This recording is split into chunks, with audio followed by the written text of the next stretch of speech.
Hello, welcome. As usual, I'll wait for your confirmation that the audio is going fine. I think it is this time. And I'm also gonna check what kind of filters I'm using here and to make sure. Yeah, I disabled noise suppression and noise gate here because it was the settings were a bit too aggressive and I didn't fix all that. So there might be a little bit of white noise in the background, but at least audio is not going to be cutting. Okay. So if anybody could in the chat confirm me that the audio is good. Okay. Okay, thank you guys. Okay, so today it's gonna be a long one. Let's try to do a complete quantum course in one shot. Um, Meaning I'm gonna try to cover as many topics as possible in sequence based on developing live, kind of like a little prototype. Nothing specific to one game genre. Really, it's just to show the features and how to use this and that, and answering questions as you guys ask. And I'll try to keep to these topics in sequence because later on we're gonna mark the chapters on this stream. The video is gonna stay live for as long as possible, right? So we don't plan to remove this video at all. So hopefully this is gonna be a very good resource for anybody studying quantum. This one is going to be specific to Quantum 3, which is the new version that's already in early access for Circle subscribers. But many of the topics also apply to Quantum 2.1 if you're still using that version. And in any case, Quantum 3 is going to be stable and available publicly very soon. So we're recording this video now as both a teaser but also as a resource that's going to stay. So welcome Pedro, and thanks for the confirmation as well, and thanks for Daniel and Juan from our team. We have a few of our guys also following, so they will remind me of any topic I'm missing in case I do. Okay, so without further ado, let's start by listing the topics we're going to talk about, just adding a few comments about them. So let me switch the scene here and open this up. So here's the idea. This is what's on the description of the video as well. So the idea is that we're going to go through the very basics of where do you download from, what do you get out of that, how do you install structure. Then we're going to dive into the fact that Quantum is a game engine and you actually write a simulation in its own world. And what is the role of Unity as view and as level design, although everything is done from inside Unity, of course. We're gonna dive a bit about what entity prototypes are and how convenient it is to use these things directly from Unity. So we'll not start coding a lot. We'll just drag and drop some stuff, press play, and confirm everything is working. But then we'll start programming as soon as we start creating custom components for our entities and those things. And we use the quantum domain specific language for that. We'll write a couple of basic systems to control, let's say, character movement or those kind of things. That's where you start writing logic yourself. And we'll talk a bit about what is the concept of a player, how do you add a local player to a game, because Quantum does that dynamically. So you can have multiple players on each game client. How do you define input and how to use all that into your logic. Soon after we do this basic stuff, we're going to immediately test this online and check it's all working. And basically you see that you develop a game that is code-wise, it feels like a local game. You run it online, it also works. We'll do a quick overview of the settings available and the different configuration assets you have for that, the different configuration files, and what each one of them mean. We'll talk a bit about quantum assets, And this one is interesting. So View framework, there is a new way of doing the View scripts in Quantum for you. So this is going to be interesting even for advanced experienced Quantum users. So there is a new View framework that's complementary. Any old stuff you have will still work fine, but this is going to be pretty interesting. I'm going to talk a little bit about it. It's a lot more convenient to do controlling animation and view stuff with Quantum 3 now, with the new build that's about to be deployed, which is the one I have here now. We're going to talk a bit about the events and when to use that and when to use polling and so on. If we have enough time still today, we're going to try to cover some advanced topics. It's not guaranteed we may be able to get all of these. It depends on how fast I can actually go through the first part, which is already extensive. And I might have forgotten something, so if you guys ask a few questions, I might add a few topics as we go. But if we don't have time to go through these today, there will be a second one just to handle these. So no worries. We're going to have the full topic set covered starting now at least. Okay. So let's start with the beginning. So how do you download, where do you download from, and so on. So I'll start by doing something else. I'll start by creating a Unity project because Quantum now works everything completely from inside Unity. What we're going to do here is we're going to create a new Quantum 3 projects. Sorry, Quantum Unity project, standard Unity 3D project. I'm using the latest LTS here. Let's create a stream project folder. I was trying to use an old folder that I deleted, so this one should work. I'm gonna call this stream project Quantum 3 stream project, just so we know what this is. I'm gonna use my official license here, Unity Pro license, and we're good to go. We're creating a new project. Unity is going to open and all that. So while Unity is starting the project for the first time, let me show you how you download Quantum. So let's assume you come to the Photon website. Sorry, let's assume you are here on the Photon website. So right now you download Quantum from our documentation website directly. And because I'm using 3, for now, it is this place here where you just, if you have access to Quantum 3, you have access to this Quantum SDK preview build, whatever is the newest version here, you can download it. But of course, because now, let's say, now it's Eric from the future speaking, Quantum 3 will be distributed also from the Unity Asset Store as a Unity Package Manager, or maybe from here. So it doesn't matter. You may have downloaded the Unity package from one of these places. What matters is that in the end, you're gonna have a Unity package file like this one here. And we're gonna just import that into the project, and then you have Quantum installed. So let's take a look at how we do that. So this is our brand new project, just created, clean, nothing added to it. We'll just either drag and drop or select custom import, whatever is your choice. And I'm just not even looking at it, I'm just importing everything. It shall work, and it shall pop up with our Quantum Hub to ask you to do the initial installation, which is just going to be one button click. So it doesn't matter if you brought this from Unity Package Manager or Unity Asset Store or downloaded from our website. It's always going to be a Unity package you just import into your project.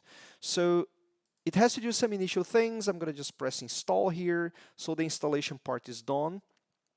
And that part is all good.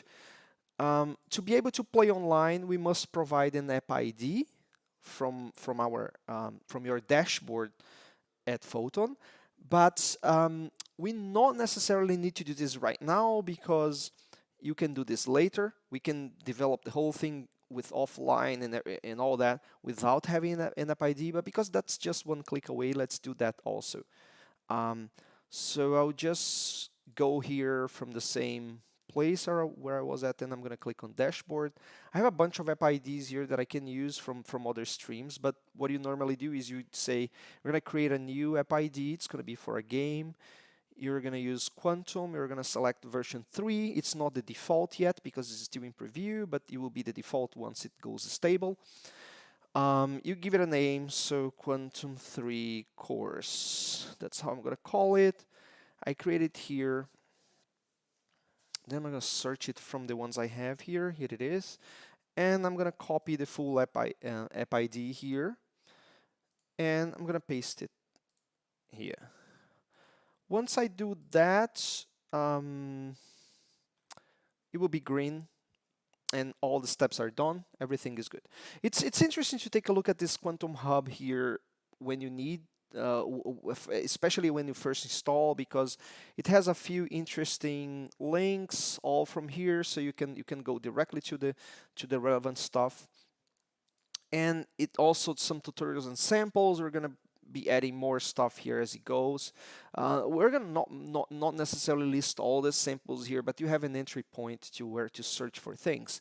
But more importantly, I wanted to get to this because we have a very interesting new demo menu for going online and doing matchmaking, for party matchmaking and for random matchmaking, with a set of very convenient features that we're going to be using when we test online during this tutorial here. So I wanted to just go ahead and install that. That is another embedded Unity package that is optional, that comes as part of the SDK, but it is a separate Unity package. So clicked it here, it's already done, it's installed, so we shall have everything we need here. We shall see a new scene called sample menu, that's it. And once I open it for the first time, it asks you to import Text Mesh Pro, which is the standard Unity nice looking font stuff. Okay, that's all good. So I think if I try to play now from the menu, we should have, it doesn't, I don't know why the Text Mesh Pro doesn't seem to have, oh yeah, second time it's here. So this is about, it's how Text Mesh Pro sometimes works. So okay, we're gonna dive into this menu later. We're actually gonna start on this other scene here. So let's talk a little bit, so let's go back to the topics here so we don't. So we downloaded, we installed the SDK.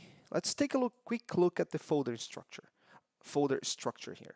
So when you import a package, you have all these Photon folders that this is stuff you don't have to mess with. So every time you import a new version of the package, it's going to update a few things in here. Of course, you can select the stuff. Normally, you can select stuff you import or not, but normally this is stuff you don't have to mess with very rare occasions. So the optional menu is also part of it here, but importing it is again optional. So if you update just the SDK, you may not touch this library because you may have done some modifications to it. But normally you don't modify things that are inside this. You take them as they are, or some are just demos. The stuff you actually do is going to be in this Quantum user folder. So we're going to talk a bit about this soon. The rest is just standard Unity things. So here's Text Mesh Pro that it was installed once we opened the menu, and it needed to import this because of the fonts that it was using. But what is on Photon user folder? So then we get a little bit to the next topic, which is this here. So Quantum is actually a game engine. So although it lives and runs, in this case, on the client side from inside Unity, you're going to be writing your gameplay simulation in Quantum using Quantum APIs and data structures. And Unity is going to be your design tool to set up your scenes, levels, and your, let's say, your game objects in the loose term, because they're not going to be necessarily Unity game objects. Basically, we're talking about an entity component system which Quantum implements. But there is this clear split between what is simulation and what is view. So when you first install the SDK, it gives you this suggestion of just place everything here in this Quantum user, and there are two parts of it. There is the simulation and the view. Some of these things are organized as assembly definitions. And this is very important because it means it means that dependencies are set in a clean hierarchy. So the simulation, it does not depend on Unity view things. So it does not depend on Unity stuff that should be only for presenting the game to the player. It should depend only on the quantum simulation and the online aspects of it. So it organizes things that way for you. And so that's where we're going to be writing code for our simulation. And view is where you can put your scripts that are going to be, let's say, for controlling animation, for controlling UI, or those things to help you present the game to the player. We're going to do a lot of things into these two folders as we go, but I just wanted to give a quick head start on what that is. So we didn't do anything yet. We just installed all the packages and everything. But if we press play here, we're already running Quantum from this base demo scene here, and it comes with this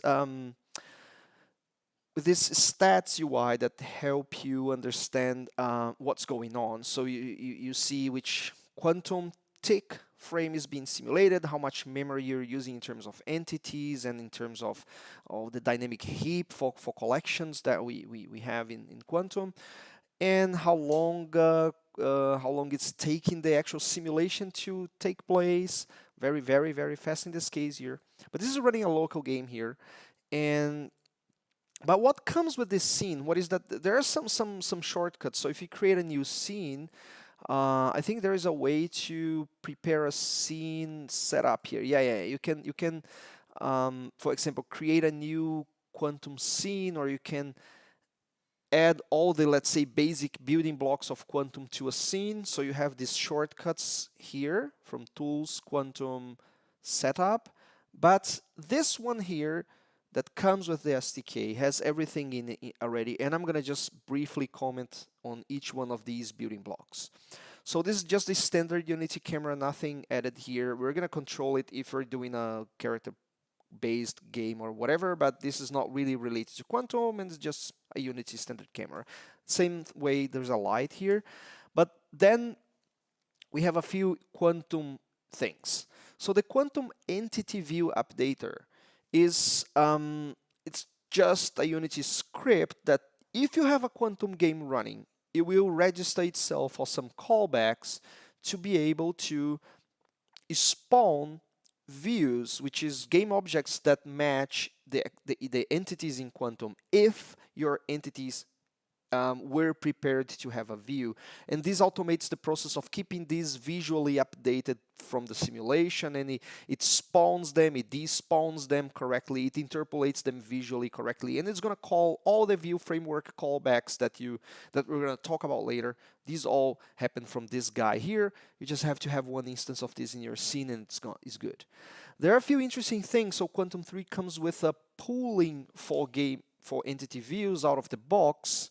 So I think I can just add this guy here, Quantum EntityView pool, together with the EntityView updater if you want to use it. By default, we don't have this guy here because when people are prototyping, spawning by instantiating the game object views is fine, but because reusing game objects require you to initialize everything from our callbacks, which is what we are going to do here. So I'm going to add the pool, but remember, this is optional. You do not have to have an EntityView pool, although we recommend you having this thing, and it comes built in now with the new version of Quantum 3. The actual entry point for Quantum running simulation from a Unity scene, especially on a local game, is having a Quantum runner. And the Quantum debug runner is a very convenient way to start Quantum directly from a local scene if you're running offline.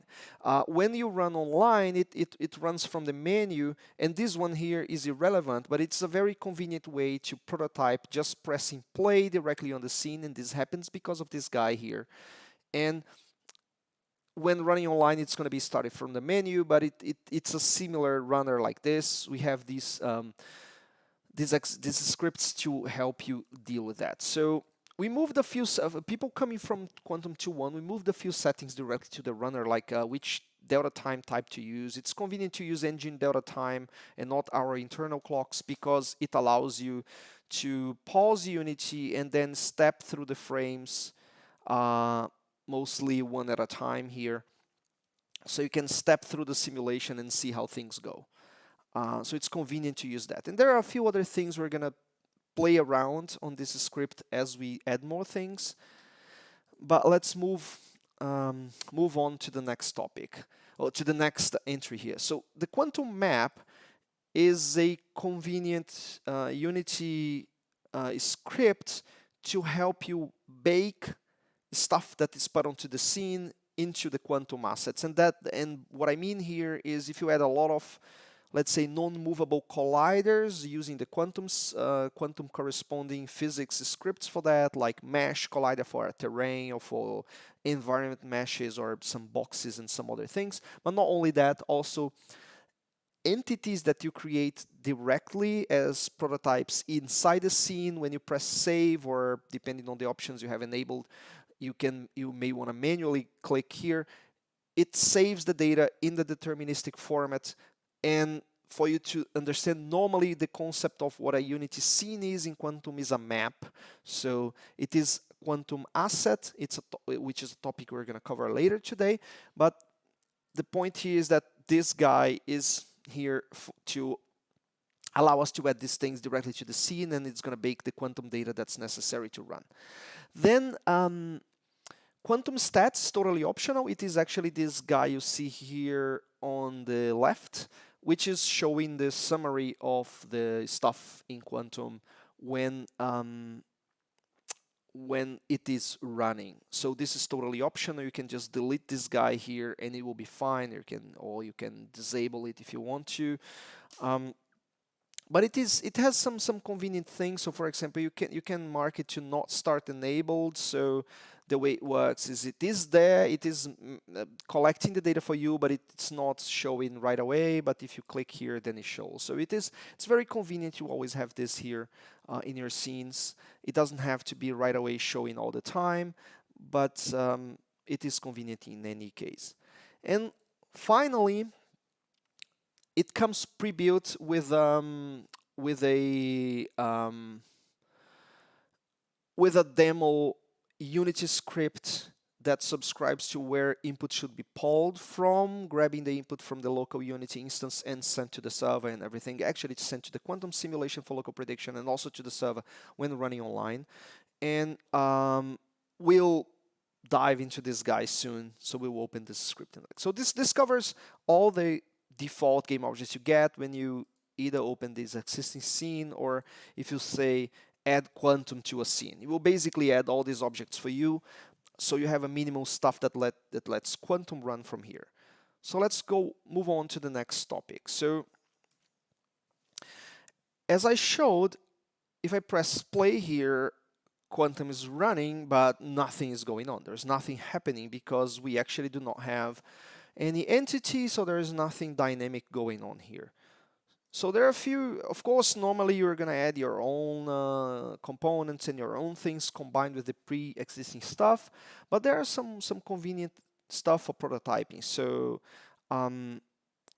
with the context menu here, you get a quantum option, and I'll just do some 3D stuff here. So what I'm going to do in this case, I'm going to create a sphere entity, which I'm going to call this guy my character, because we're going to evolve this guy to be a character at some point. And so let's go to scene, centralize on this guy. So when you create this quantum entity this way here, it actually is creating a lot of stuff. It's creating this Unity game object that has a sphere to be rendered. Animax this guy with this entity prototype script that is the one that is used to bake the data that you set here to be actually spawned as an entity in Quantum, but which is what's going to go on this Quantum entity prototype script here. We're going to do a lot of things in it soon. But it also comes with this EntityView script, which is the one that matches the view updater I talked about earlier, which means that when we press play, if this entity moves around, this guy is going to be moved around as well because it has an entity view. You can have Quantum entities totally without a view if you want to. So you can bake them still as a game object prototype that can be a prefab or not, but in many cases, you want moving entities to have a visual representation on them.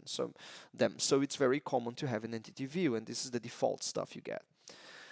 So a base entity prototype like this that we added as a sphere prototype, it will come with the Quantum pre-built transform component, 3D one in this case. It will come with a physics collider. You can modify the properties of the collider here and all that. So for example, if I modify the radius of the sphere collider, you will have a larger radius collider here, but I don't want to do that. I want it matching the visual of the sphere, but you can modify it here. Can play around with the custom tag or the layer to use. You can set up the callbacks for it, but I'm not going to dive too much into that for now.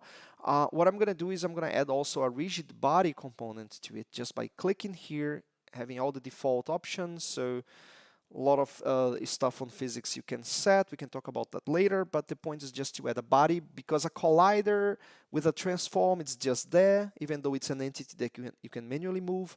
But when you add a rigid body, it means it will fall with gravity. It's going to bounce on things if you have things to bounce on. But I'm just going to keep everything as default for now. And that's enough for us to test. I'll just move it up a little bit, and I'll see that my camera is actually taking a look at it here. And now if I press play, this thing is falling. And I can still step, but it is falling because it has gravity and it is actually a physics body. But of course, it's falling because there is nothing it's falling forever because there's nothing for it to fall on. So let's add one more thing. So I'm gonna add a static box collider. I think I can just make it big enough. Something like 20, but it is, I think it's not necessary. I think it is actually, yeah, it is scaling the collider, the quantum static collider, this blue gizmo here as well. So it's okay, it's enough to do it that way. So if we press play again, now this thing is not gonna fall forever. It's actually gonna stop here. I think it's not bouncing because I think the material properties of this, the default material stuff is not bouncing. So let me add one to this guy perhaps. So where's my material? I think, yeah, it's here. So I have the default config physics material. Yeah, it has 0 restitution. So let me add a little bit of restitution here on this default guy and see how that goes now. And yeah, now it bounces a bit. Okay, that's good. I have average because I'm not sure the other guy. Let me see if max works here better. I'm not sure. Maybe the static is, yeah, static has the same. So it is, in this case, this is what 0.5 gives us anyway. Okay. So we have something actually running. This is all running inside Quantum. And so this static collider is just a part of the environment here. It is not going to move.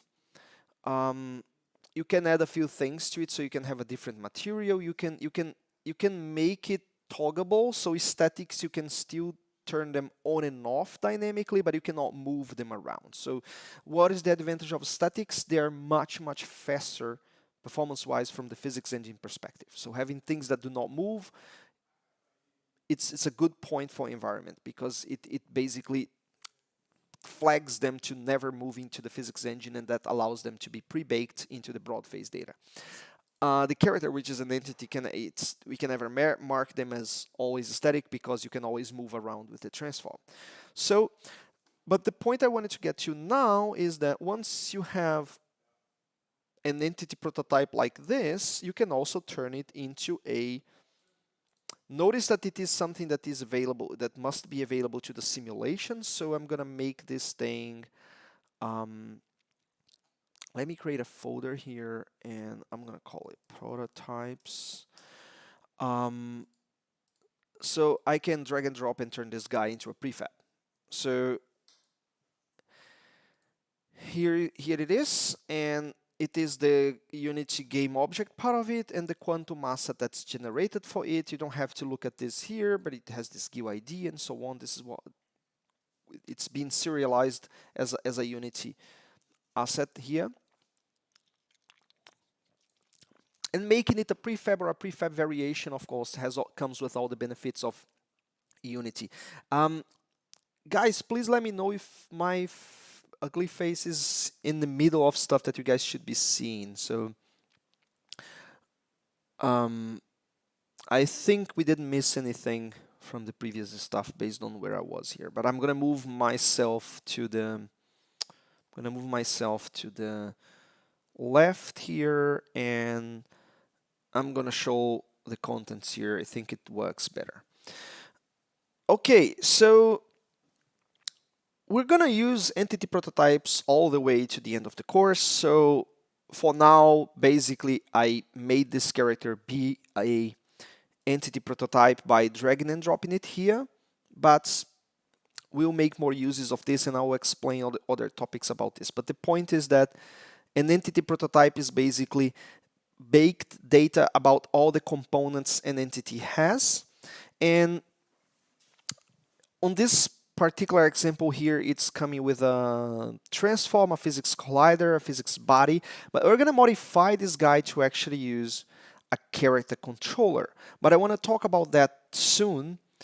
But my point for now is that even custom components you create, you can add them here. And what an entity prototype is just a saved, a baked version of a composition of your entity that can be created on the fly as instances. So you can create multiple instances of this prototype. In this case, we have it as a prefab prototype here, and it's also already part of the scene. So when you press play, it's being added to the scene automatically.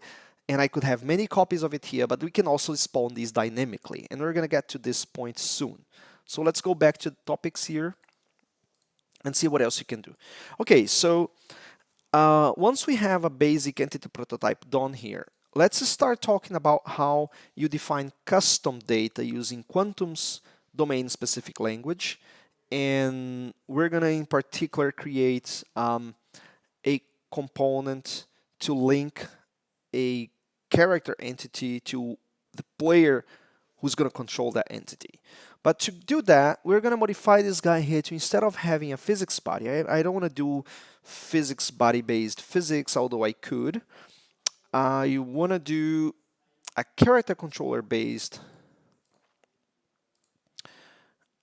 So a character controller needs a default configuration for it. So let's take a look at how this guy looks. So the character controller is kind of dislocated here.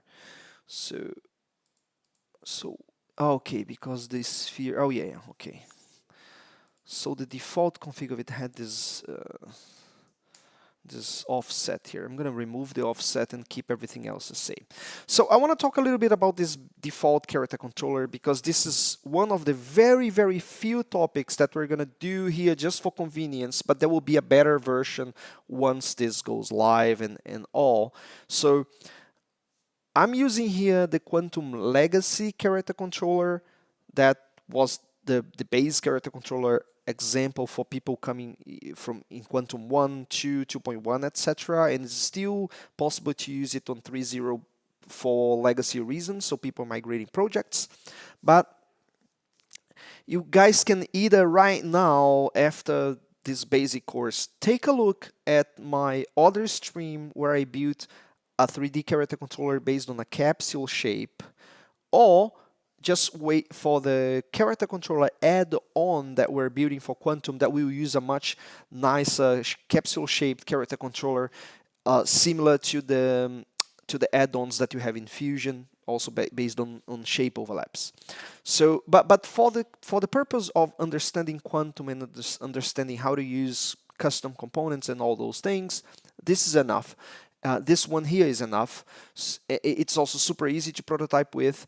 But the point is that if you have questions, oh, I want to use a capsule and not a sphere for a character controller, how do I do that? And so there are more complete examples for that particular topic. The point here is to understand Quantum, and this is easier to prototype with. It comes with the SDK. You just use this one for now while you're learning.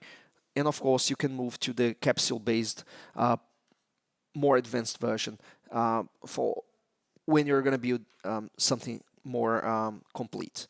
Okay, so we're adding this guy here, and this guy is going to stop falling now when we press play, because a character controller does not run automatically. It needs your own code to move it.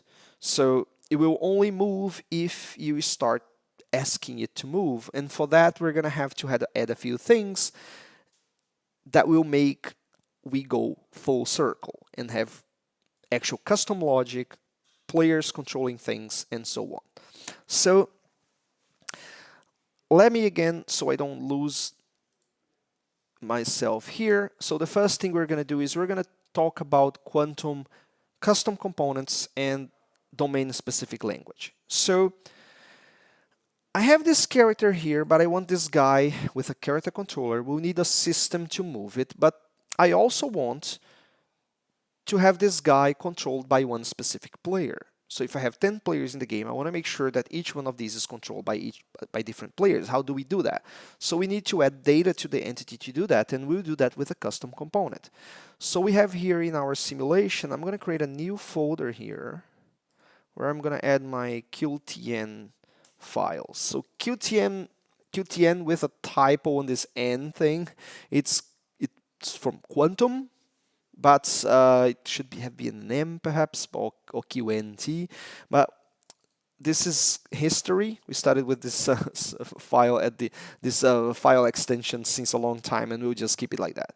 So there is now in Quantum 3 a lot of convenient stuff for you to create systems, to create things you need, but including a QTN file. And I'm just gonna have here. I'm going to create a QTN file that I'm going to call it player link. You guys will understand why. I'm going to double click on it to open Writer, and we're going to edit everything from here. Let me just make sure everything is running fine, because I don't have any questions so far, but there's a lot of people following the stream. So guys, please, and girls, whoever's, and anybody with any pronouns, please ask questions. If you ask questions, I can comment on them, and it helps. If it helps you understand, it also helps me explain things. So feel free to do that. So I just created this file, popped up right here, and so Quantum DSL is quite easy and straightforward. So the point of it is to generate C# code for you, so you don't have to manually do boilerplate, memory align, very complicated stuff to have super high performance C# structs. And although you could still do that, we still allow you to do that, but it just makes almost zero sense because we can generate stuff very easily for you. So to create a C# struct and make it available as a Quantum component with all the editor goodies to have you drag and drop stuff and so on for prototypes, just start creating component. I'm going to give it a name. I'm going to call it player link, and you start end it like this, and you just add data you want here. So you can add any of the supported types. So I forgot to show one thing here. So if you go to documentation, let's get into Quantum 3 stuff. So if you go to the manual here, there is a lot of stuff for you to take a look at. And of course, we do have an entry about the Quantum's DSL, and it lets you know how you can define components, basic structs, or other types of things. Even if you want to define them yourself manually, it allows you, although I highly do not recommend you to do this because it's not really an advantage. Just let us generate this boilerplate stuff. About dynamic collections that we may touch here. And all the way, I wanted to show here, so you have all these types which can be part of these predict rollback data structures, and these are the valid types you can use. And of course, all of the custom struct types you also define, they're valid to become composed out of these here. So you take a look at the doc, it's your friend, and it shows you some stuff. But let's work here on our player link. What I'm interested in here is to add a I could just add an integer number to represent my player index because that also works fine. But we have a special type called PlayerRef. I'll call it player. And it's very convenient because this guy becomes internally one-based, meaning that the default value of it is a non-valid player. And only if you assign it with a valid either index or player ref, it casts to and from int automatically the correct way. It can only be a valid player if you assign a value to it. So 0 means no player. Essentially, it's very convenient to use it like that. So I'll just add this thing called player link.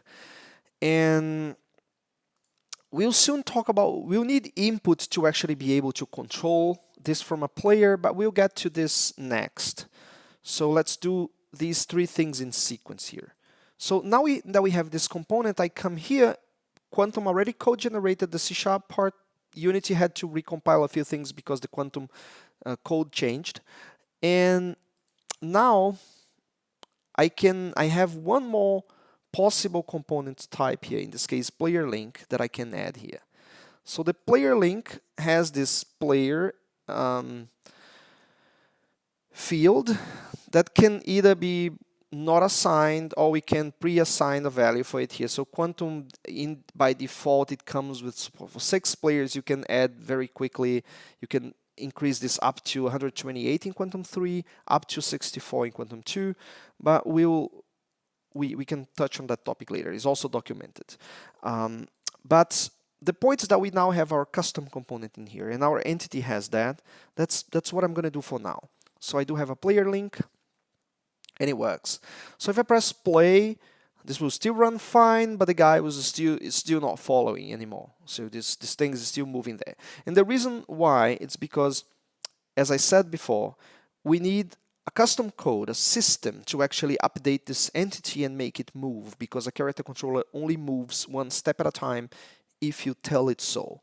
So then we'll go back to our simulation folder.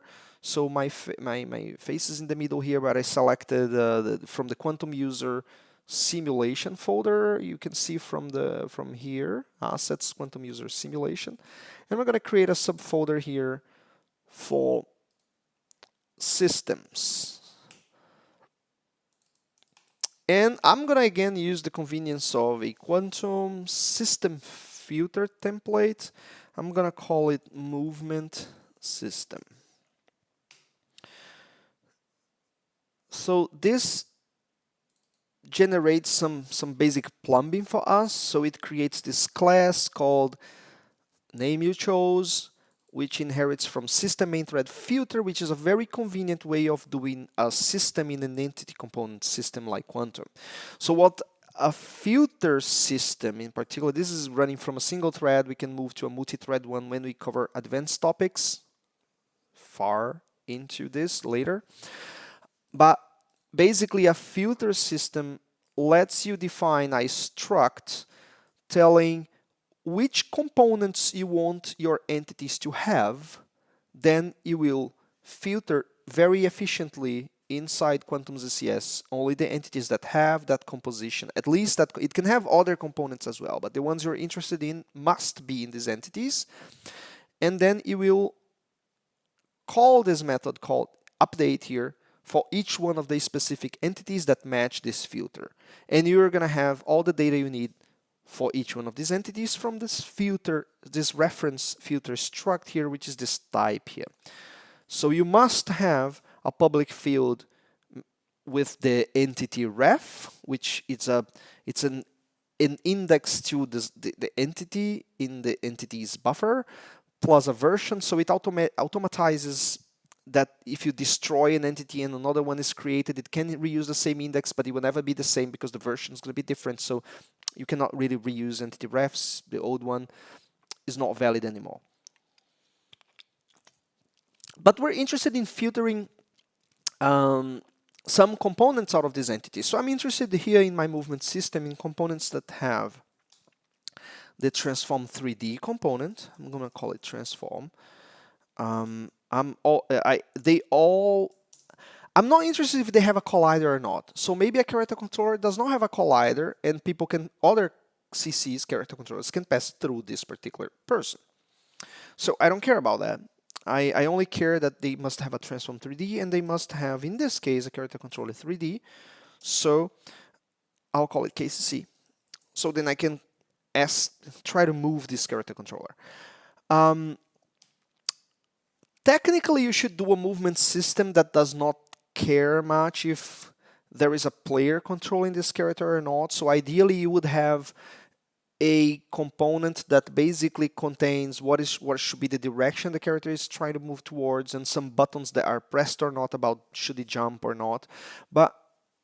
Because then you could either have another system copy input from a real player or generate input if that's a bot, if it's an AI, as part of the simulation itself. But we're not going to cover that here. You have that in the documentation about bot SDK, how to use this, how to do this with the right patterns.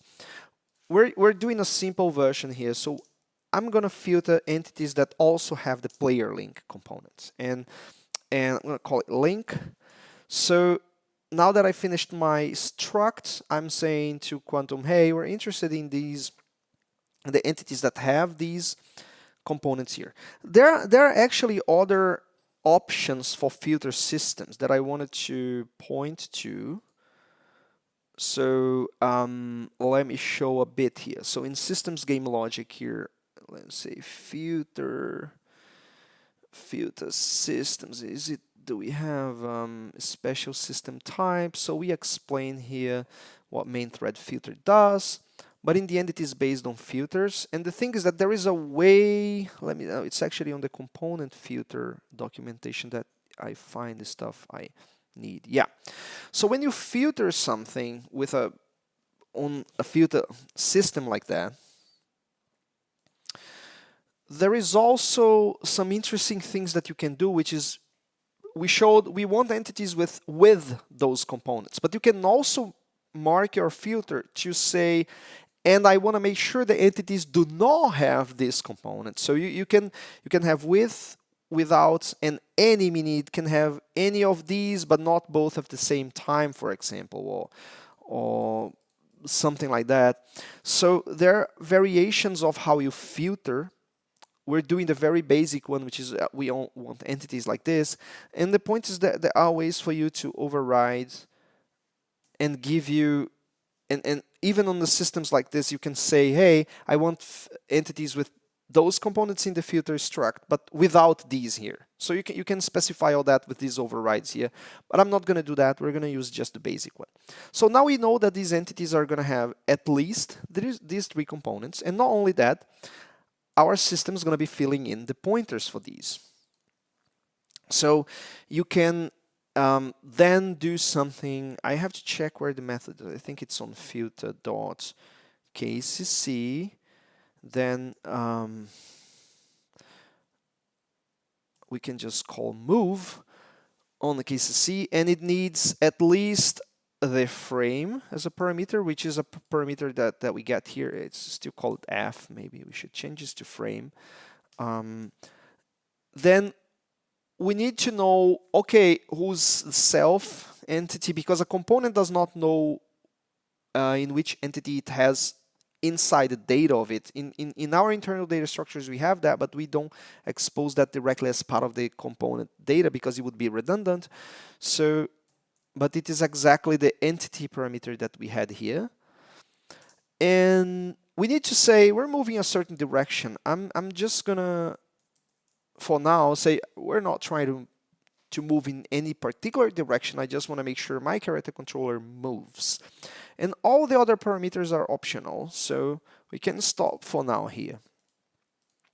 So with this one line of code, we can make our character move. But not by just pressing play. If I press play here, it will not move yet. And the reason why is, although this entity matches the filter, it has a transform 3D, it has a character controller, it has a character controller 3D, and it has a player link component. It has all the required components, but it's still not matching. And the reason why is our system that we just created is not running.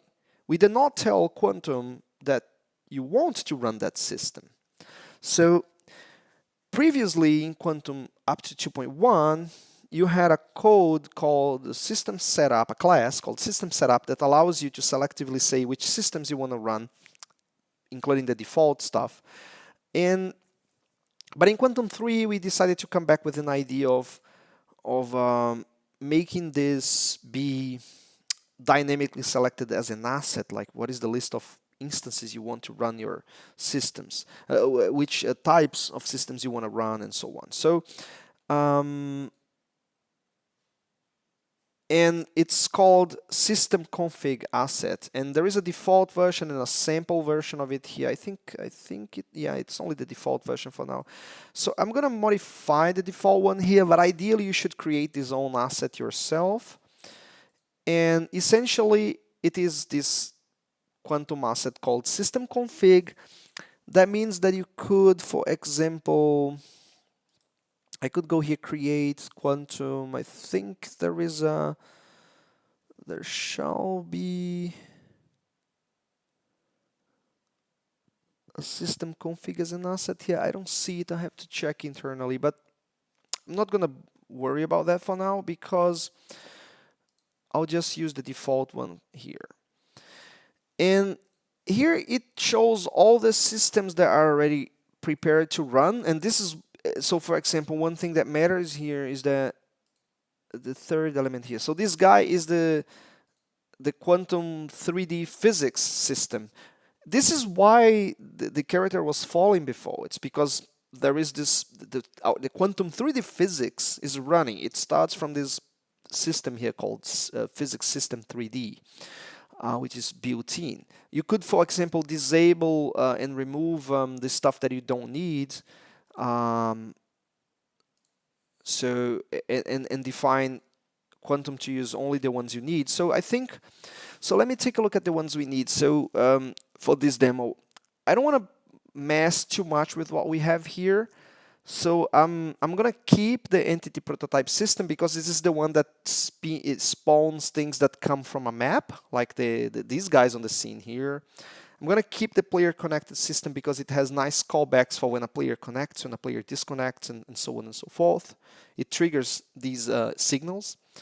I'm gonna keep the 3D navigation system, and I'm gonna keep the culling system 3D because they are useful. I'm not going to remove for now the 2D stuff because I'm going to maybe replace them with something else that we need here, but they're harmless at this moment, so I'll keep them here. But I'm going to place my movement system here. Or perhaps actually I should just run my system as an eighth element here. That should be better. So if I go to Quantum, which is the namespace we added our stuff to, so you see our movement system is here. So I just adding it to this collection here, which is flagged to be used from here. Our guy is now gonna move and stay in the ground because there is now a ground for it to stay, and it's actually having its move method called. Cool, but we're not controlling it. So let's take a look at where we are. So we added a system, implemented the code for it, some basic stuff based on a filter that knows which entities we need to update with it. You can have as many of those, not infinite number. I think we support up to 128 or 256 simultaneous systems on each instance of a game, but have a bunch. And so we did this basic stuff. So now we need to actually have one specific player control that. And to do that, we're going to have to do input, and we're going to have to understand how the player dynamic loop works in Quantum. So let's cover that now. So I show that we have Quantum debug input here, which is doing the polling, but I want to explain a few things. So whenever especially when running online, but also offline, when you start Quantum, you are running Quantum without any player. There is no concept of a player yet. It is running, as we say, as a spectator, always in Quantum 3. This is different than Quantum 2.1, where when you start Quantum on a client, you already tell it how many local players you want to have. In Quantum 3, this is not the case. You start Quantum, it's running in spectating mode. What you can do is you can dynamically add a player. And that means you can send a set of data, we call it RuntimePlayer, with the player selection for its loadout or something like that. That's going to go through the server and back. It's important because this is subject then to webhooks if you have webhooks set, so you can validate stuff with your backend. It's serialized as JSON and so on. But this happens also on the local game. So to actually have one local player being added to have input polled, that will happen from this script here in our demo here. You need to tell Quantum to actually have more than one local player. And you essentially, when Quantum starts, you can call Quantum game or Quantum session.add player via code. You can take a look at how this is done from the runner here. But it's convenient for tests to say, I'm going to have one local player, and you can fill in some data in here. I'm going to show where this data comes from, what is in here. And the runner is going to add this guy for this local client when this client starts. If it's online, the same thing is going to be done from the menu, and we're going to show where this is on the menu so you can have multiple clients spawn their own entities. But the point is, you have that. So every time you tell Quantum after Quantum starts that you want to add one local player, it's going to go through the server. If it's online, the server is going to validate that's fine. It's going to assign a player ref, an index within the up to the 128 to this client. So saying this client controls this player. And then that comes as part of the input stream, and everybody's going to have a callback and is going to know that this guy's joined the game, and we're going to spawn a character for it. We're going to do that from the same system we already implemented. But the interesting thing is that you can have multiple local players from the same client.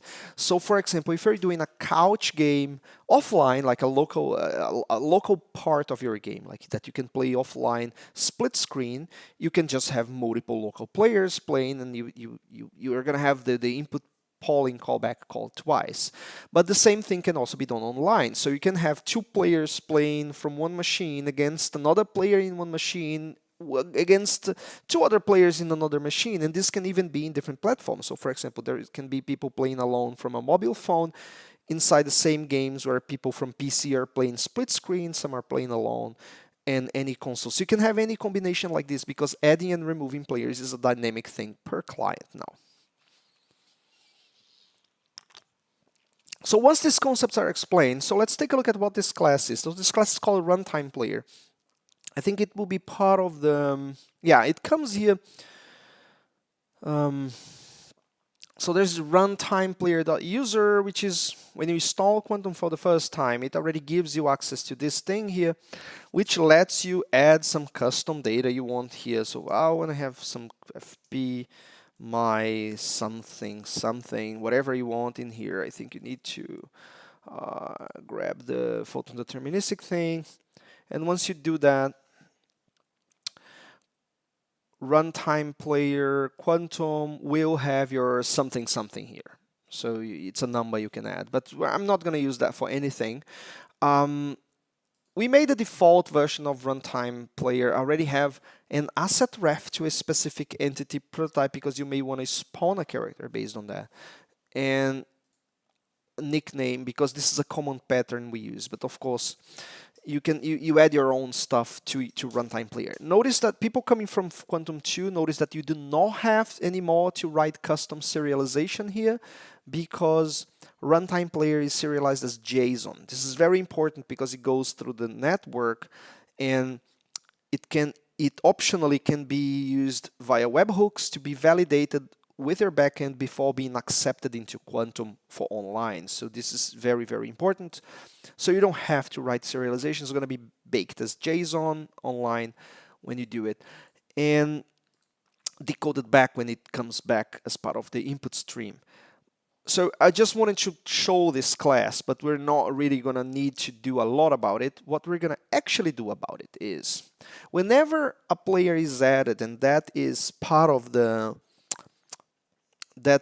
RuntimePlayer was sent, there is a signal that gets called, and then we have the concept of signals. So what are signals? So signals are method implementations that you can call from one system to another. They are called immediately as soon as you call them. So they're not deferred to be called when that system runs. They are called on every system that implements the interface corresponding to it, and that is currently enabled. And there are many default signals in Quantum, including collision callbacks and the signals for when a player is added or removed or things like that. But you can also add your custom signals, so you can find the documentation for those. Where signals, so this is components. So in systems, you're gonna have the documentation about signals, how you define your own custom signals, which is not the topic right now. What we want to do is we want to use iSignal on, let's take a look at the ones we have here. Signal, so we used to have this OnPlayer data set, which was because sending RuntimePlayer was something you could do multiple times in Quantum 2.1. In Quantum 3, you can only do that, so this signal is deprecated, but it's still popping up here. But we have the player connected and on-local player, OnPlayerAdded and OnPlayer connected. So it's the OnPlayerAdded is the one we're looking for. OnPlayer connected just tells the player was connected. The player added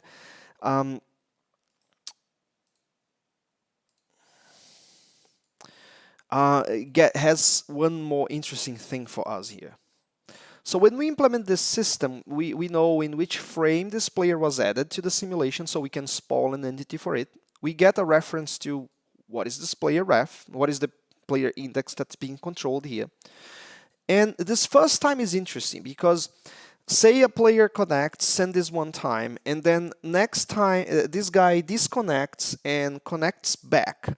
If it's the same client reconnecting, the server is going to try to reassign the same player index to this guy. And in this case, the guy can again add his local player and he would send again the RuntimePlayer data. But you have a differentiation here because it's not the first time this guy's connecting to a game. So this is new. So you know that it's the same game client reconnecting, getting the same player index, but it's the second time. So you can avoid, for example, spawning the entity multiple times. Also because this is guaranteed to only be called once per player index, as long as it's not a player index being reused. So if it's first time player index is called, this comes. If it's the same client who reconnected and sent again, this is called a second time, but this is going to be false. And if it's the same player index, but it's another client who the plugin had to assign reuse as player index because there was not enough free ones, then it would be called with this true again. But that's a rare case. Normally, this basically covers more cases for you, especially for people coming from Quantum 2. But what we're going to do here is we're going to do two things. We're going to grab what is the prototype that's so what is the RuntimePlayer data? So RuntimePlayer. Remember the class I talked about, RuntimePlayer that I just showed, that whenever a player is added, that contains the loadout of a player. So what is the instance of this guy that was just added? You get that from frame.getPlayerData for the player that was just added. So this is an instance of the class RuntimePlayer that just saw. So then RuntimePlayer dot, it will have my something something number that we added. Will have the asset ref for an entity prototype of the entity prototype we want to spawn for this player, which is what we're going to actually use here. But point is, you have access to that. And what we're going to actually do is we're going to do frame.create, which is a way to create an entity. You can just create an entity without anything, and then you manually add components to it, setting data yourself, or you can just pass a reference to an entity prototype, and it would spawn exactly as the prototype is defined on the prefab. And that's what we're going to do here. So we're going to spawn the character prototype as this. We'll do a few more things later, but for now it suffices to do this. And basically, we're going to we have to link this here, otherwise it would have a null.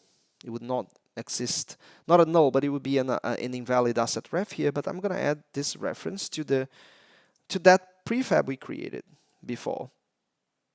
Remember that the basics of it here. I'm not sure this is the right one though. Yeah, this is still one with the physics body, because we forgot to this has now the character controller, and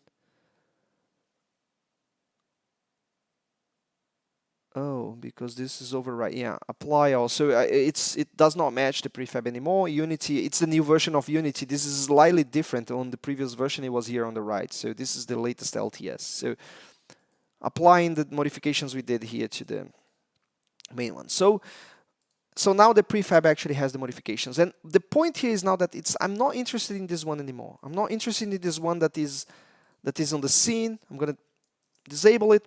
Save again. This is not going to exist. Now we're going to spawn one dynamically based on this here. So we're going to still see it, but it will be spawned dynamically. Here it is, and it's not the one that is disabled. That one is still here. So this is the one that was spawned dynamically from the code we just added. So this is the code we added. We grabbed the data from RuntimePlayer data, decided to spawn this. But we need to do a few more things. So I want to make sure that when we spawn multiple players, they do not spawn on the same place. And I also want to manually assign who should control this guy, which lets us check a few interesting APIs from the frame. So from the frame, we have a lot of APIs for how to deal with components. So you can get a copy of a component. You can add an instance of a component to an entity that doesn't have it, or you can just try to set overriding the contents of a certain component into an entity, and a few other things. You can also check has to check if an entity has or not a component. But I like to always use the most convenient way to handle certain things, and in this case, you know what? I could add the player link by default to the prefab, which is what we had before, but I'm going to do it slightly different. So I was thinking about just modifying the value, but I'm going to use that for that. I'm still going to demonstrate that API with the transform to position it correctly, but I'm going to do differently here for the prototype. So I'm going to remove the player link from here. I don't want to have the player link by default on the prototype. I don't need that. So I'm going to change that on the prefab. And what I'm going to do now is I'm going to add the player link on the fly. So what we're going to do is var link equals new player link, and we're going to make player be our player. So just standard C# syntax here for a new instance of a struct. This is a non-allocating, non-garbage collectible allocation here because this is being allocated in the stack of the method. This is a struct quantum component, assigning the player to it, and then I'm going to do frame.add. I don't need this. I just need to pass in oh, I forgot to. So I need here var entity equals. So create always returns the entity ref, a reference to an entity. So I can add to this entity the link component, and this is enough for it to know, of course it's generic, so to know that we're adding the type T, which is the type player link, and it will add the one with this value. So I'm adding this component dynamically. So this in Quantum is very, very efficient. You can do this at any moment. But I'm going to show another way to modify existing components, which is always my favorite, which is to use frame.unsafe. Unsafe here just means we grabbed all the APIs that deal with pointers, we grouped them into this API object here called frame.unsafe. I'm going to try to get a pointer, which is basically it checks if, so it has to be inside an if. So if try to get a pointer to a particular component type. So it will check that there is a certain component type into this entity, and if there is, it gives me a pointer to it. So the component I'm interested in is transform 3D. I'm checking if, oh, sorry, not filter, it's entity. I'm confusing with the update. So on my entity that I just created, I check if it has a transform 3D, out var t. So let's call it transform. So this is just C# syntax for an out variable. So I'm setting the pointer to a variable here, which is a pointer to a transform 3D. I'm just using var because the type is implicit from here, so this is easier to handle. So now I have a pointer to my existing transform on this entity that was just created, and I can modify, for example, its position. And I'm going to do it with a new vector. I'm going to move them on the x-axis based on the player. So if it's player 0, it's going to be 0. If it's going to be player 1, it's going to be 2. Player 2 is going to be 4, and so on and so forth on the x-axis. I'm going to place them on the y-axis around position 2 meters and z 0. You can use integer numbers in place of FP because it casts you FP with the exact values correctly. So that's what I wanted to do. So I'm both here demonstrating how you add a component and how you get a pointer to an existing one. You also have f.try get, which just gets a copy, but you normally don't want to work on copies because it's structs. You're not working on a reference. To work on a reference on the ZCS, you get the pointer to it.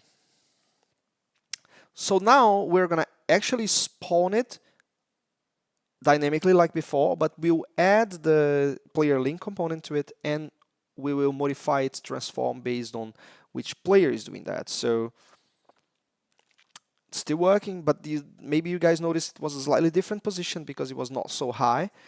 And let me take a look at the stuff. So we covered this here,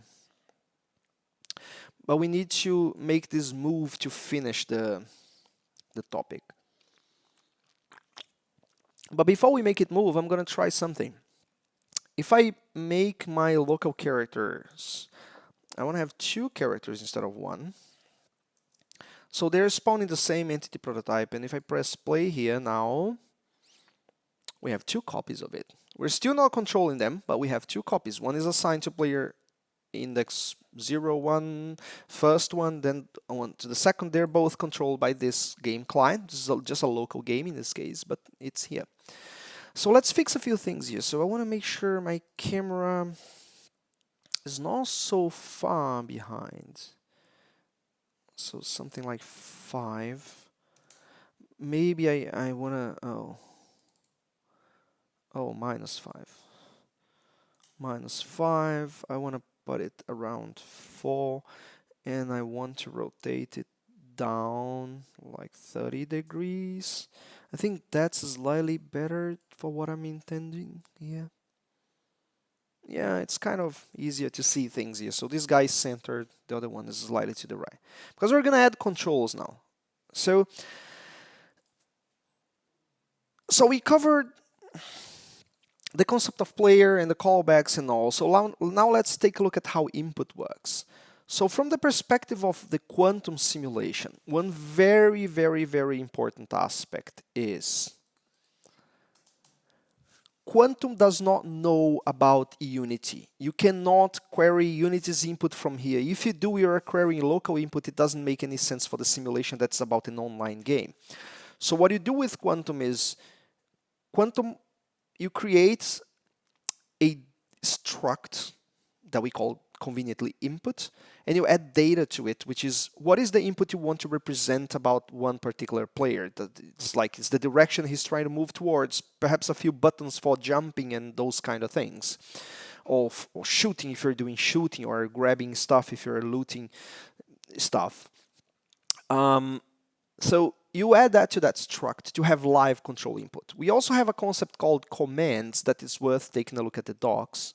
So all these have their own entries in the docs. So let me see. So just input itself here has whole entry in the manual about it, including how to do optimized versions of these things and so on. But and there is also commands, which are, let's say,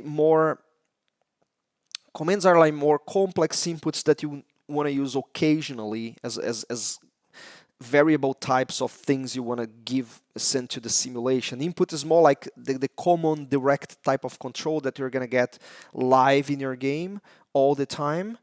And I'm mentioning both right away here because in Quantum 3, commands are also predicted differently than in Quantum 2.1, so you can use either, but it still makes, if you're doing direct control like moving with WASD and clicking to jump, or jumping with the space or tapping on a mobile game, this is normal input. If you're selecting things, if you are clicking somewhere to go, you are talking about using commands. So that's what you should do.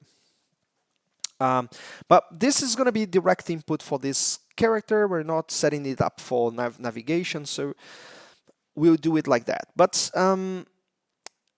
again, we'll generate, I'm going to reuse the same QTN file as before. We could create a separate QTN file, but I'm just going to do it like this. So input, it's a special keyword in Quantum, so you just say input and then you add the data you want to. I'm going to add two things here. I'm going to add an FP vector to direction. There's a more efficient way of encoding a direction, including with magnitude. This is on the docs, but this is enough for prototyping, and that's what I'm going to use for now. And I'm going to add a button for jumping. And that's it. That's what I need. I need a direction and I need jump. And if I have these two, just letting Quantum generate the code, compiled, it's all clean. I'm going to go back to my system here, and now I shall have that input. And essentially, my direction of movement here can be, I need to grab the input for the player now. So let's do something like FP. So I already have the player link here, right? We will always have this player link. I'll show later a different way of doing it. But let's say, so var input equals frame dot get player input. So there is a convenient method for that, and I just pass in filter dot link the player ref for the player that's controlling this entity. This gives me access to the input. This is going to be exactly a pointer to a copy of this, which is the input corresponding to the particular player that's controlling this entity. And then I can switch this direction here by, I don't want to do like that. That feels wrong always to me. So I'm going to use direction equals input direction. because I always like to protect against somebody trying to do a speed hack, or especially when you're moving diagonally, you want to make sure you're not using the two values as one and so on. So I always do something like if direction dot this is already FP vector 2. Yeah, direction dot magnitude is larger than 1.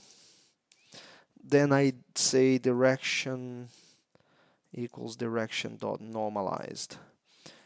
So max is always 1 here, and the direction is going to be direction. Okay, so this is 2D, and the character controller needs the 3D version, so I'm going to pass in the X value on the 2D as X and the Y value on 2D as the Z, because it's a top-down kind of movement thing. So that's what I'm going to pass here. But I'm going to do one more thing, which is even before moving, I'm going to do if my input, then we have this jump was pressed. I'm going to call filter KCC jump and frame. I need to pass the frame. Ignore grounded, no. So I just need this. So a note about this here, since nobody's asking questions. Should you use just jump was pressed or jump dots is down? So it's up to how your gameplay is. So, but one point, we're gonna soon inject the Unity input data into this input struct. So the point I'm trying to get to is that the input state machine telling was it pressed at this frame or was it pressed only or is it being pressed since a few frames, but it's still being pressed? And was it released, which is, this is the first frame where it's not being pressed. So we compute these state machines for you, even in an online game, and this works very, very stably, including with local prediction. So it's very, very important that you use this. And you never send Unity booleans for one frame only. There is a very common anti-pattern if you try to do that on Unity. We're going to comment when we go to the Unity side of the code, but it's very important that you use the state machine from here. And whereas you use is down, so if we use is down, the jump stuff still has this option of I'm talking too much about this legacy character controller, but essentially it has this thing that it checks the current jumping or grounded state, and it does not keep adding up and jumping up forever. It's up to, so only if you pass ignore grounded to true. By default, you would not ignore the grounded state, meaning that if you try to call jump while in the air, it's not going to jump again. So because we're not telling you to ignore that, passing is down basically means that every time you touch the ground, it will immediately jump again. If you use was, if you use was pressed, it means that it will jump only when you press, and if you keep pressing the button, it will not jump again. Even when you go back to jump, you have to release and press again to do it. So it becomes something about your game. And sometimes it is important to have this because you may have an extra variable with a cooldown to allow people to do double jumping. So that's why you sometimes use the ignore jumping internally and control the state machine of the times or when you allow to jump or not internally. But the button state machine, you let Quantum control. So that's what you do. So I'll keep it like this just for the sake of simplicity here. But it could be, I mean, if I just want to use the current state, I could just do it like this. It also works. But I'll do it like this. And this is what I need to move the character and also jump. So if you press play here, it would still not work. So they're here, but I'm pressing like left, right here. Nothing is going on. Nothing is working because we did not do the Unity side of things, which we're going to do now. But let me take a look at the question we have.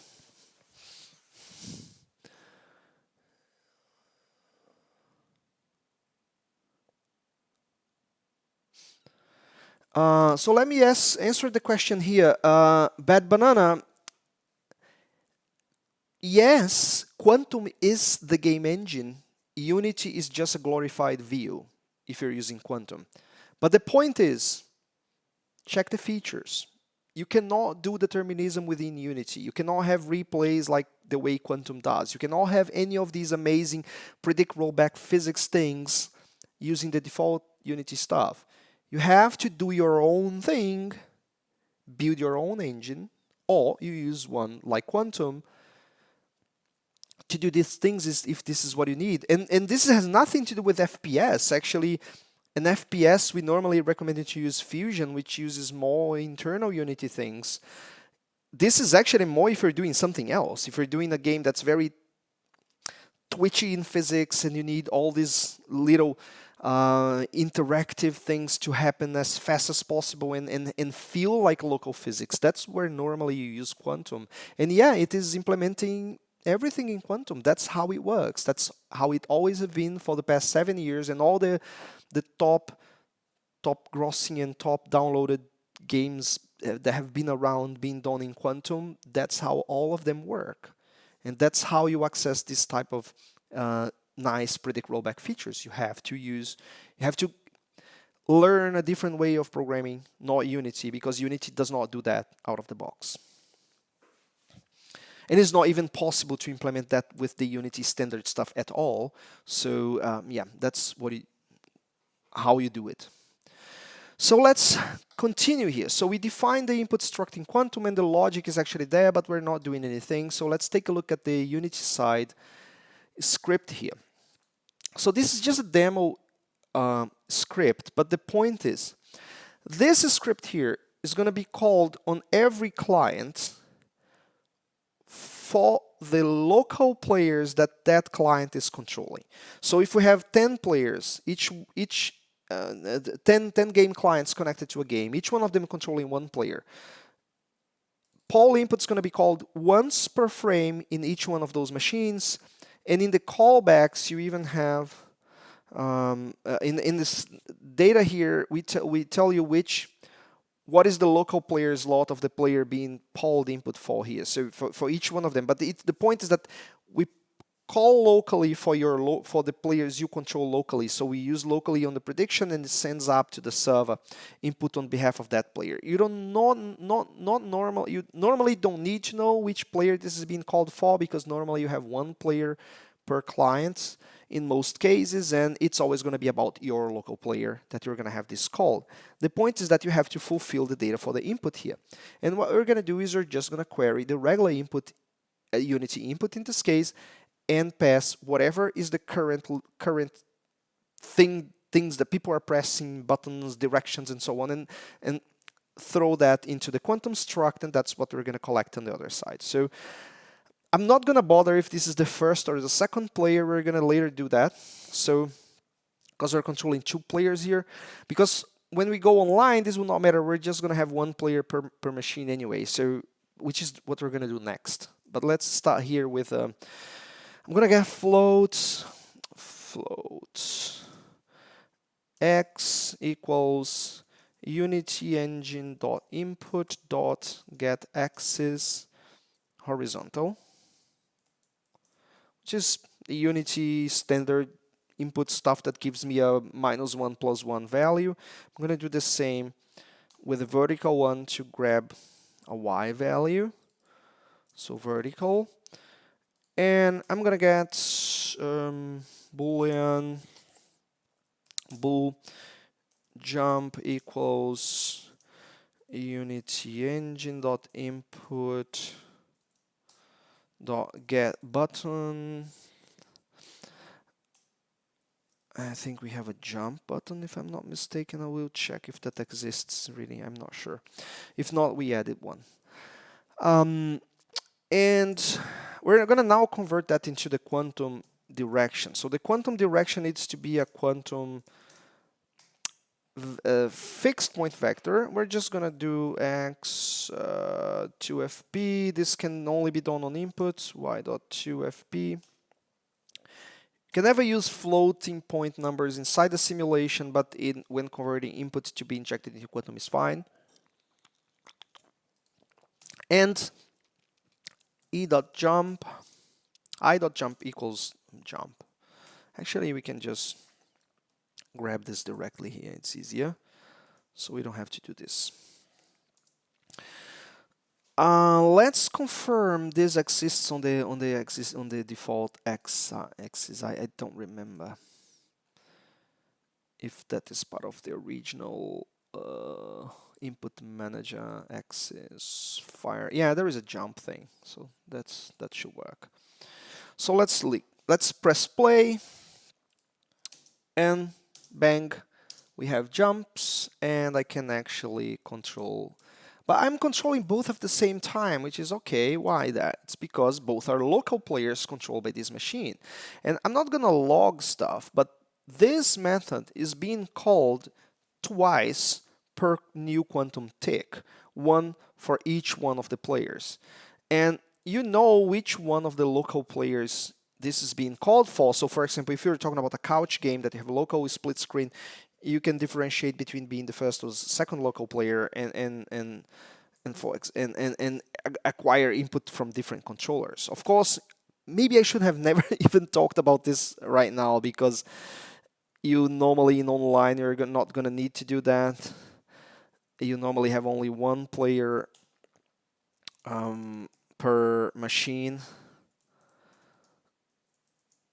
So if I do this, I'm not gonna be doing input for the second of my local player, which you don't have to do. I'm gonna delete this code now. I just wanted to show because I started already. So now I'm ignoring the second player when input spawned for it. So I still push it with this guy, but I do not control it directly at this moment. But this should not be the case, because this is what you need to control input for your local players. If you have more than one, you're gonna have to grab from different controllers, let's say. But when running online with multiple players, the standard stuff works. I was just demonstrating that you can have multiple local players. But I'm gonna go back to only one local player, because we're gonna test this online now, and it should all already work. So let me just take a look at the question here.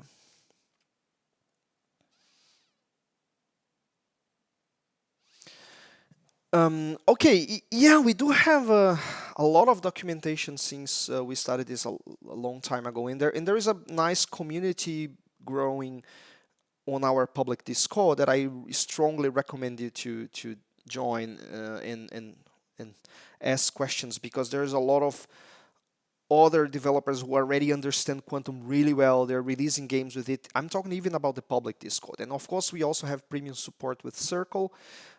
It's not the point of this stream now to do that, so I'm not gonna bother talking about advertising about any of that for now. Let's focus on the stuff we have here. So I went back to one player, and here I have one local player here moving around. Let's move on to the next topic, which is gonna be, how do we test this online now? We're gonna go to this now. Yeah, so you're already on Discord, so thanks. Take a look at and ask stuff directly on the Quantum SDK discussion channel. I go back there from time to time to answer stuff myself, and a lot of other guys do as well. So, but if you have specific questions about the stuff I show here, again, please feel free to ask here on the stream. I'm gonna comment on them as much as possible. If there is something you ask that I would say, okay, maybe this is kind of like not too much into the topic here, I'll just say, but feel free to ask. Don't worry, just ask here. We'll see if I can do it. So let's go for testing online now.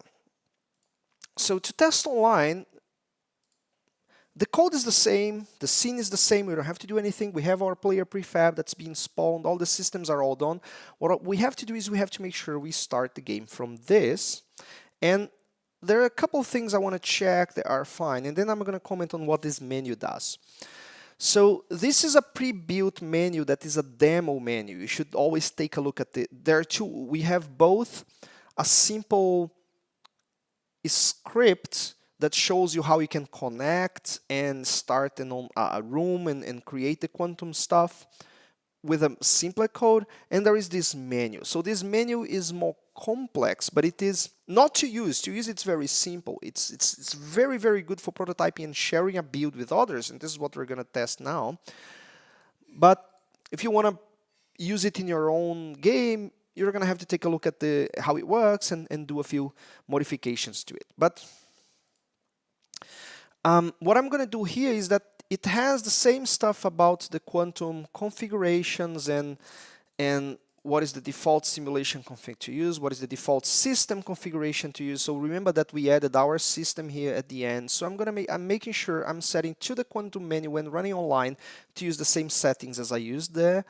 And again, you need to say how many local players you want this automatic system to add. Of course, you could add it with your own code.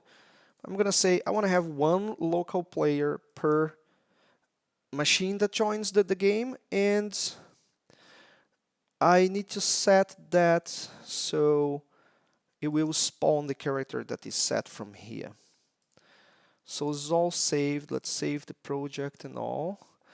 Let me take a look. Okay, nothing new here. So if we press play here, I wanted to comment on this here. So this menu comes with a lot of convenient stuff already here. So it allows, if you're playtesting and testing and creating builds to test with your co-developers or friends or whatever, it's a very, very nice online menu that allows you, for example, to lock to use only a certain region, to fine-tune how many players you want on each specific match, what visual frame rate you want to run, and so on.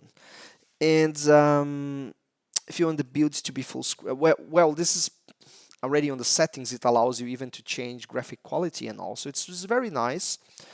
And it also comes with a party menu, which is super cool because it lets someone create a room. And if you do that, it's going to show copyable by clicking room party. It's a small 6-character GUID that you can share on Discord, and other people can just paste here and join. So it's very, very convenient, but we're going to just test with quick play. So this is now running online, and the lighting. I'll comment on the lighting. The lighting is Unity, it's not Quantum, but I'm not going to fix it, but I'll say how you fix it. So this is the same, but this is actually now running online. Sometimes it barely shows that we're predicting. It's because the network ping is running so low that it's almost not predicting, but it is. But here and there it predicts an extra tick.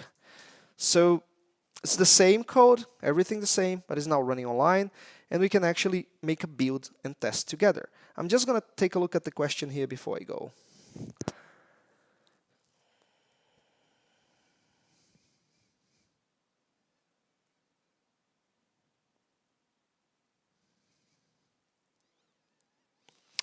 So it depends.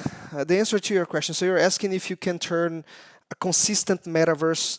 Quantum is a deterministic game engine, a deterministic predict rollback game engine. There are very specific cases for this type of net code, which is very twitchy, normally physics-based, fast-paced multiplayer that you have a lot of interactions going on with physics objects that fly around. And we have a lot of objects moving around, like a real-time strategy game, which is another spectrum of the game stuff that you do using determinism. So there are very specific cases for where you use determinism. Maybe from what you're coming from, it's better for you to take a look at fusion, because from what you described, what you're trying to do might be much better done with fusion in player-hosted mode.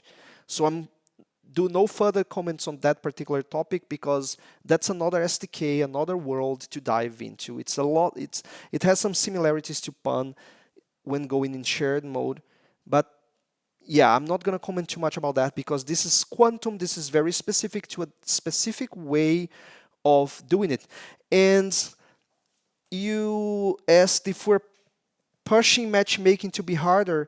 No, quite the contrary. Quantum's matchmaking is Photon real time. You have 100% the same features as you have in Pun2. It's 100% the same API for matchmaking. All properties and room properties for filtering, all that is the same here. What I'm demonstrating here with this menu is a simple way for you to not have to do that. You just press play here and use this one, but it's totally optional. You can write your own matchmaking stuff just like you can in Pun. So no, matchmaking, this doesn't go into it. It's actually agnostic. You can use whatever matchmaking you can do with Photon real time. It's just for the matchmaking, it's just Photon real time here as well. But let's go ahead here and just create a build. So let's create a folder here for build. And just straight up doing a mono build. I think I made a mistake here. I'm not gonna run this build. I don't want to run it like this because I don't want to run it in full screen. I want to run windowed.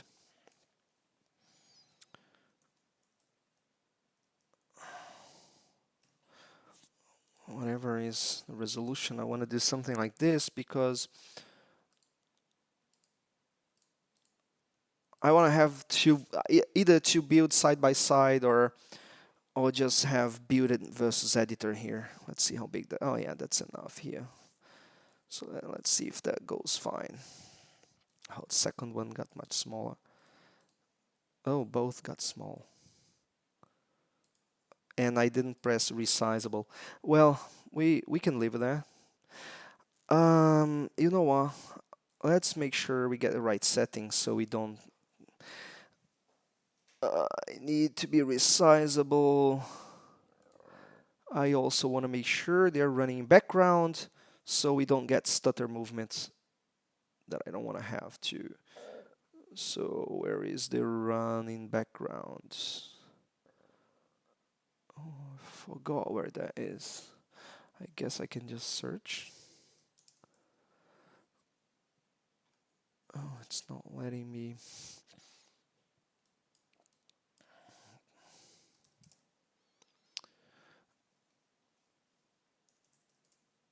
It's not letting me search here, I guess. It is, but it's not showing me where that is. So it's no resolution. Oh, yeah, of course. Running background. It's already here. Okay, good. It was right there. It is right there. Saving. Okay, just to make sure I don't get into trouble. So let's get all the settings right. Let's play again. Couple of build instances. Now it's resizable. I can make them bigger, so it's easier for you guys to see. So I think if I just press quick play on both, they should join the same. Yeah, I have the same here. So okay. So we have this guy controlling one, this guy controlling the other here. So as easy as that, you can test multiplayer. And disconnect this guy, disconnect this guy, quit. So apart from setting the same stuff in the menu here to make sure the client would have the same data for the RuntimePlayer is adding and the system config to be the same, we didn't have to change anything on our code to have the network version running.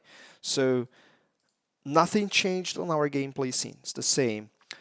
Nothing changed on our code here.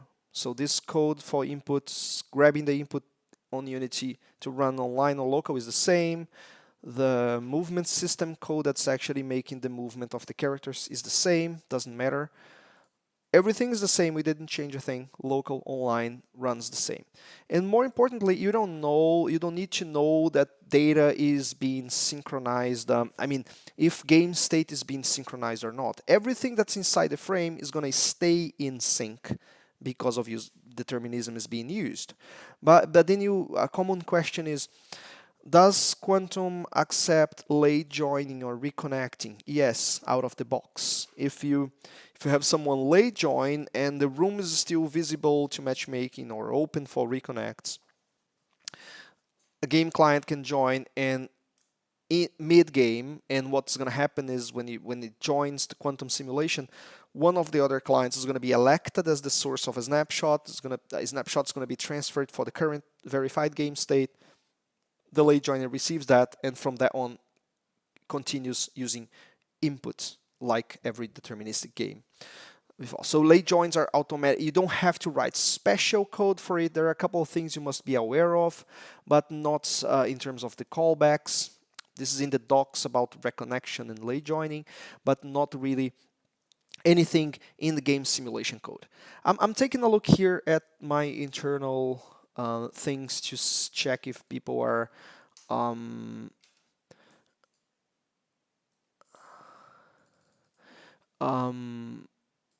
but nothing really important at the moment, so let's continue here. Okay, so recapitulating here, we just tested online, everything worked fine. So let's move on to the next topic. Overview of config settings. So there's a bunch of stuff here that Quantum allows you to take a look. So there is some stuff here. So I'll go one by one here from this tool here explaining what they are. So find config. So what is Photon server settings config? As the name says, this basically tells which app ID you are using, what kind of whitelisting regions you have, and so you can set here what is the app ID it's being used for Quantum. It's just Photon Realtime in the end for this, and so all the expected stuff on Photon Realtime, so which protocol to use, and all the authentication and stuff that you can think about is available here. So this lets you tell what is the app ID and the online region if you want to log to that you're using and so on. When developing, for example, with a custom server plugin for custom logic running on our server, you can test this with a local server as well. So you would be there's so this local name server or local master server option here basically is a quick way for setting this all to use a local server. But normally we use cloud. You're running online here. So that's for Photon server settings. So next config. So Quantum editor settings. So these are non-related to the simulation. It just allows you to set how Quantum handles the editor, like how especially this thing about baking asset data, because by default we do that when you save the scene, when you enter play mode, or when you build. For prototyping we have all these on, but you may want to disable or only partially bake some stuff when these happen, because as the project grows, maybe baking the whole data for the whole project into the Quantum assets may take some time, a few seconds, and you may want to have these disabled for quick testing, and you want to do it manually. So you have control of all these things here. And there are doc entries about these in particular, but this is what the editor settings are. So the gizmo settings let you control colors and which gizmos to draw for all the different things like physics, navmesh, and other aspects of the Quantum simulation stuff and Quantum editor stuff for debugging purposes. It's kind of straightforward to understand what gizmos settings are for, so not too many comments on that. So now let's go to the default stuff. So the Quantum default configs, it's a hub, it's an asset that is a hub for all of the important configs that are related that Quantum needs. So I'll comment on these here, but first I'm going to take a look at the ones we still have. So default configs is the hub, and the important ones we're going to talk about are session config, simulation config, and runtime config, which is not a hub entry, but I'm going to talk about it as well. The others we're going to go through from here, but I'm going to start with these two here, which are more important. But I'm going to do them because they exist. So we have these things from here as well. these are basically some of the quantum components or pre-built systems require components to point to certain assets, which is a feature of quantum. You can have data in components, but read-only data you can have in this concept called assets, which is documented here.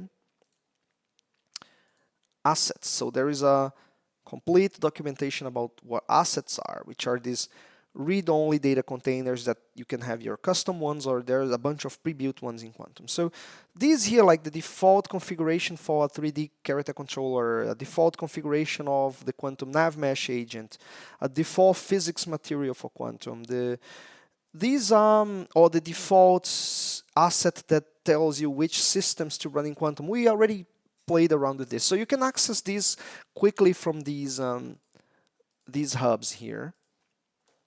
But there are two very, very important config settings in Quantum. So we talked about the Photon server settings. We're going to talk about now session config.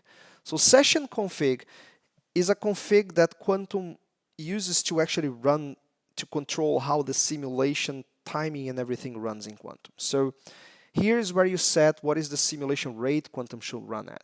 Do you want to run Quantum at 30 Hz on a mobile game, even though the rendering is going to be full at 60 or 90 Hz, depending on the monitor, and both movement and animations are going to feel fluid to that because of the interpolation we do. The actual ticks of the simulation are going to happen at this rate here. So normally we default at 60 for PC console stuff, but you can run 30 Hz simulation in certain heavy games, or especially for mobile and WebGL games, 30 is recommended. You can force strict lockstep mode, which is we never predict stuff, but this is rarely necessary. Only a very, very few game types would ever use this, so it's very rare that people use that.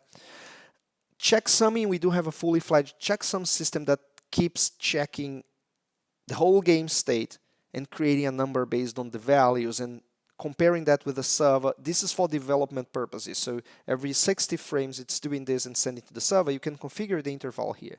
If you set to 0, which is what you should use in production, it doesn't use any checksumming, because this stops the game when it finds a desync and tries to dump the frame data and show a diff of where things desynced, so you can debug what is wrong with your code that caused the desync. So there are common sources for writing non-deterministic code. We link those into our docs and explain why. But this allows you to do that. There is a lot of, so every entry here has an explanation of what it does. So Quantum 3 added input data compression. That's turned on by default. This greatly reduces the amount of bandwidth used. You have a baseline bandwidth and it rarely goes above that, because most of the time people are keeping the same input for a few frames. Even when they change, it's occasionally only, so that means it's going to use a very, very low bandwidth, both up and down, beyond the base bandwidth, essentially. And a lot of other settings for how the Quantum automatic adjustment of inputs happens. You don't have to play around with these. The defaults work really great. But if you want a full explanation, you can take a look at this or look at the docs. But the point is that the session config is something that drives how the quantum simulation runs, and this is enforced by the server. So there is an interesting point about it here. So when you create a quantum game and you're starting from the clients, the first client that's starting quantum is sending up the serialized version of this. But this means that when other clients join, they're going to use the one that's already set on the server. It doesn't matter what they have locally, that's going to be dumped down from the server to the client, and the client's going to behave with the one that's running online, I mean, configuration-wise. That's important for consistency, so everybody runs with the same settings, but it also allows you to control from the server. So there are two ways for you to control this from the server. There is a way for you to set this as a JSON thing on our server on the dashboard, so all games have the same settings on your app ID. Or you can use webhooks to dynamically, for each room that gets created, you can tell back us what are the settings you want to use for that particular game. So you can do that for this setting here. But that's what session config is. It controls how quantum runs. Then the other config, which is part of the default configs. So simulation config is a bunch of settings for how specific systems in Quantum, like the entity buffers and things, so you have some configurations, how the physics engine runs, and you have a lot of options here that if you take a look at the documentation for physics in particular, you're going to have explanation of these settings and these optimization options and so on. Same for nav mesh system in general. And but the most important thing to know about simulation config is that the simulation config is an asset, like all these many different things that are Quantum assets. So it is a local file. This one is not sent up to the network. What we do is, when Quantum starts, it sends a reference to what is the simulation config being used for this game. Just similarly to session config that sent the actual values, this one here, it sends the reference to it. And where does the reference to it goes? It goes on the runner. So the runner has one config file, one class called runtime config that allows you to pass exactly the reference to what is the collection of systems you want to run on this particular game, and the simulation config you want to use for physics and for nav mesh on this game in particular. It also tells which Quantum scene or map would be used by default here. And actually, you can add custom data to this config. So if you want to have something like, oh, I want to have different game modes in the game, maybe runtime config is the object you want to pass in custom options for you. So where is that then? So runtime config, much like the RuntimePlayer class that is per player, like to choose its loadout, you have a config here that allows you to do something like, oh, my public int game mode. It can be an enum instead of that. So it can be an enum instead of an int here, but I'm just using int as an example. So if we go back to Unity here and we take a look at the runner here. So you can have game mode being set somewhere as a player selection or something like that. But this whole class here is serialized as JSON, and again, it's something you can control via webhooks. So you can have full control from your backend to what data goes in here. And one interesting thing that comes from here is the seed for the default random number generator that's part of the Quantum frame. This comes on this as part of this config. So if you have a webhook, you can control the seed that goes. Nobody can control the actual initial seed of a game, so the random stuff can be totally different every time. There are other ways to control random number generator anyway. But so when running from the menu, the same object is here, the runtime config. So if you look at the demo, the code on this demo menu, you see that it just serializes this as JSON and sends it up.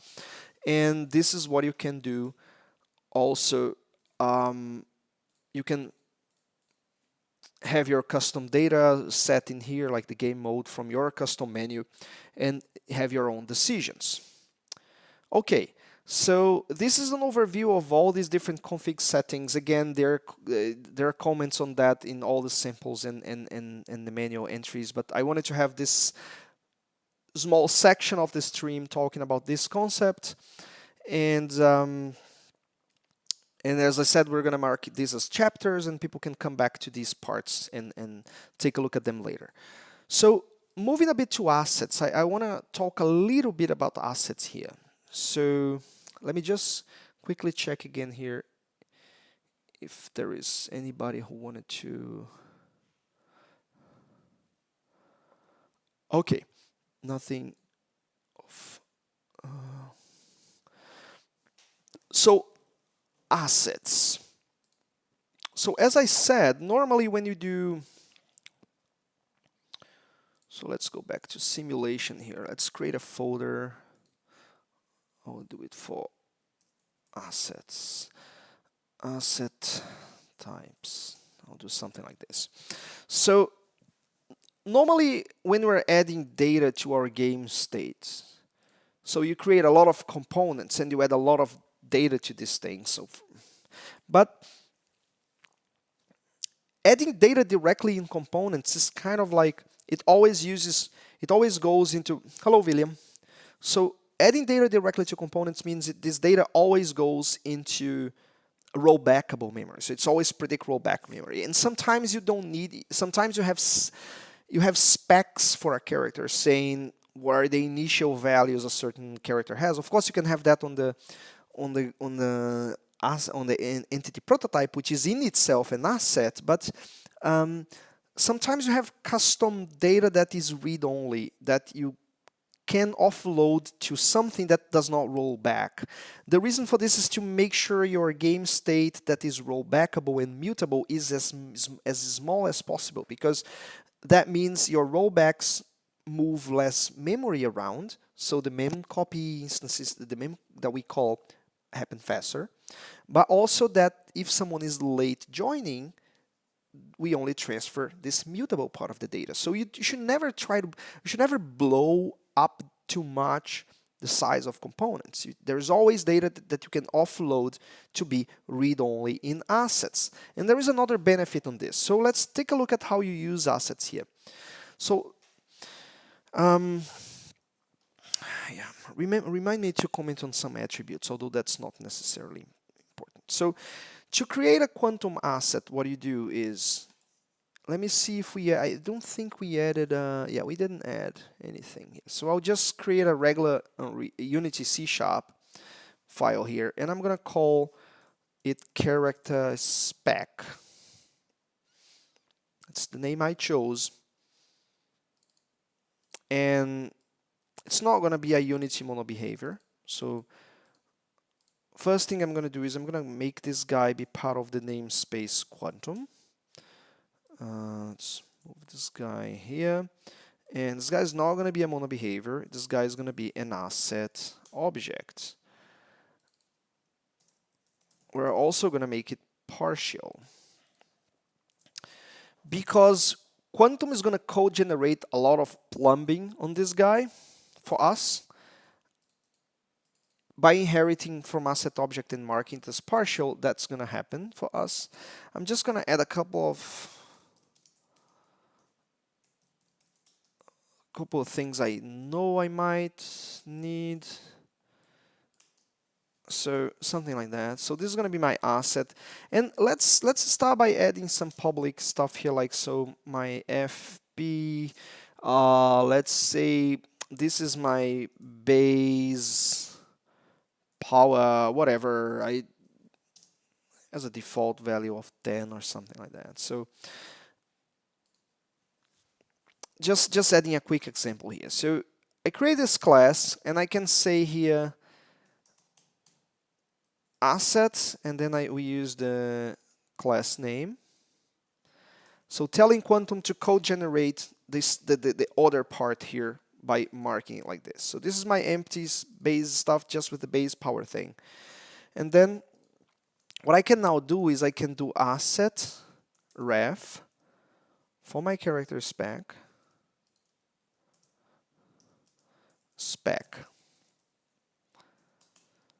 So I'm adding this to the player link.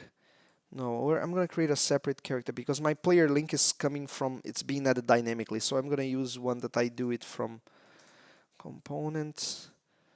And this is good because, so let's say character stats.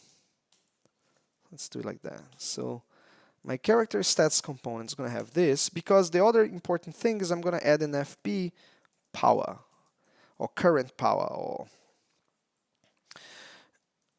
whatever it is. This is gonna be a mutable variable. This one is not. This one is going to be read only. But I'm going to demonstrate a couple of things in here when you do this with an asset, so you guys understand why this is an interesting case. So let's reopen this guy here, and let's add that character stats that we just created.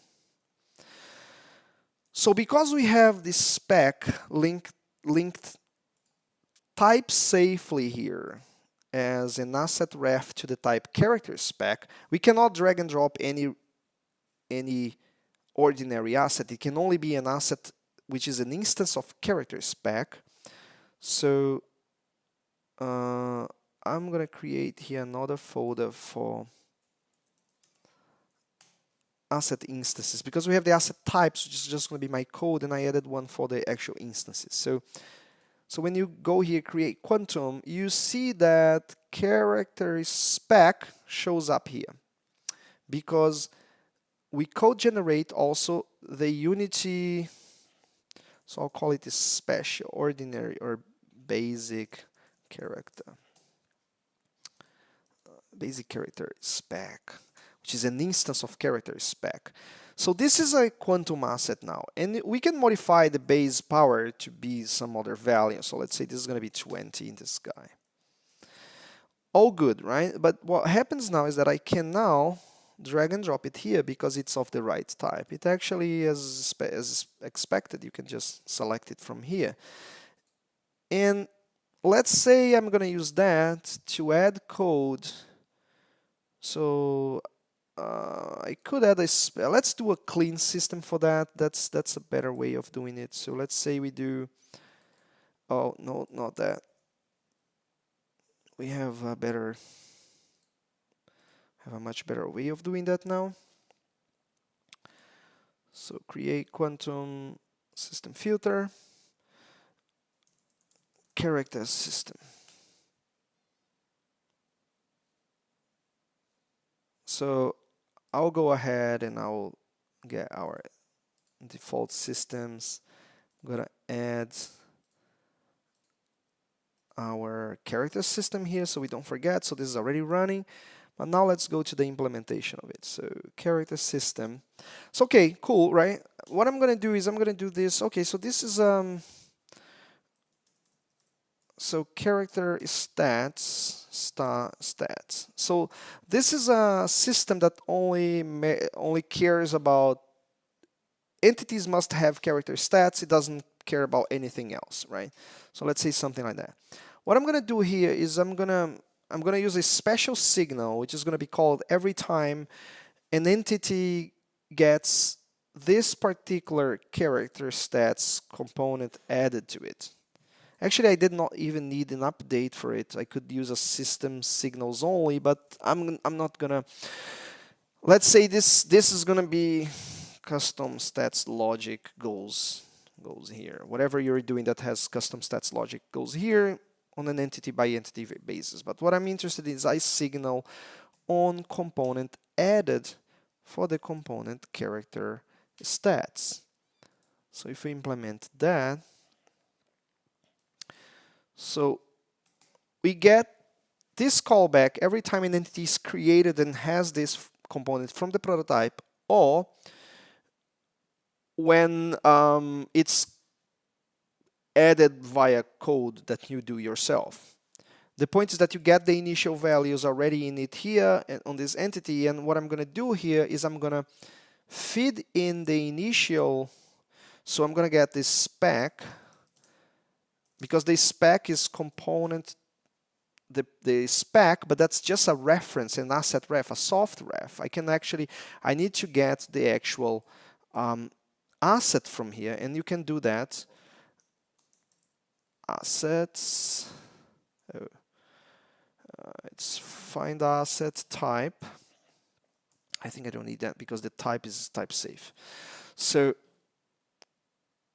yeah, this is already type safe. So I actually got now the instance, and this is interesting because this is dynamically loading this asset the first time this is called. So next time the same spec is used, this is cached already, and this call is very, very fast. It doesn't load from disk again, so it loads only one time. But now we have spec.basePower, and what I can use is I can use this to initialize my component dot power equals my base power or something like that. Think about it like this. So I can use this to reset. I can always reset based on this as well. So for example, but the point is, if I see here on my character, I have base power here, but when I actually spawn it, we will have this overridden. But there are a lot of little things that smell bad to me here. First is that if the power is going to come from the base power that's part of the spec, I should not see it here. So the first thing I'm going to do is I'm going to use the fact that in Quantum you can selectively use some attributes like you can, for example, tell Quantum to hide in inspector so it does not show, or you can go more radical and exclude from prototype. So there is no serialized prototype version of this data here at all for power. It exists in the runtime instance of the component, but not on the prototype. So by doing that, we do not edit the power here anymore. So your designers can play around with the various different basic character specs and different characters that can point to different specs. And they're going to have their power initialized by this value here. And the point is that you can have a lot of stuff that reads from these things. For example, you can have what are the base abilities of a character and the implementations of them. So this can all be done data-drivenly with collections and whatever you need on these regular C# objects, as long as these things are read-only and they are used to modify the data in the components in runtime, but they themselves are read-only when the game is running. So there are very powerful things you can do with such systems. So even if you think about regular Unity game objects, so think about cases where people recommend you to use scriptable objects for these specs and these things. There are several tutorials doing that kind of thing. So that's what Quantum assets are similar here. It's read-only stuff that you put a lot of data into, and you use your mutable Quantum components, let's say kind of equivalent to Unity mono behaviors, use those more sparsely to have only data that really needs to mutate. But let's take a look at the quite powerful stuff we can do with this. So one interesting thing you can do with the specs is that you can make the game logic run from them. So you can do something like public update stats, and you make this receive a frame and receive, for example, we can actually use the character stats, no, what is the system? Oh, we can use character system dot filter, a reference to the filter receiving here, ref filter. So you can add an update method here. So this is using pointers, so it has to be unsafe. It's not, oh, okay, yeah. So, damn it. So then I can do anything with the stats here, the power plus equals, whatever. I can modify my stats here on this update status, and the thing I can do then now is that I can go to my character system, and bear with me, we're gonna get somewhere with this. So what I can do now is I can again load this spec from filter dot stats spec, and then I can do spec dot updates, not status, it should be called stat anyway, ref filter. So you can call it like this, passing the filter itself to this method here, and here it does something. So let's call this update stats, not status. Okay, good. We're just moving logic around. So instead of putting it on update, we're putting it here. But what this allows us to do is, not only it encapsulates a bit that the data is here, you're going to modify some of the stats based on the data that is part of this instance of the spec. So when you have multiple characters with different spec, it's already using the different data because the update uses the localized data. But what this allows us to do is to use polymorphism, which is something that's not common to do in ECSs, but Quantum is flexible enough to let you do that. So what you can do is you can now for example, make this let me remember the order here. Abstract partial class. So let me remember here.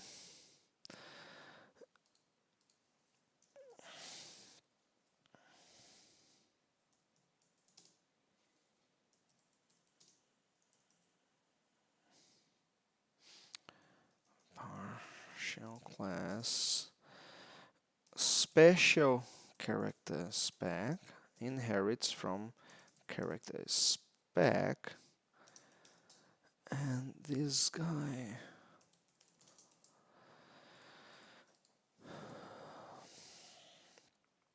let me see if I think this guy must be I might serializable.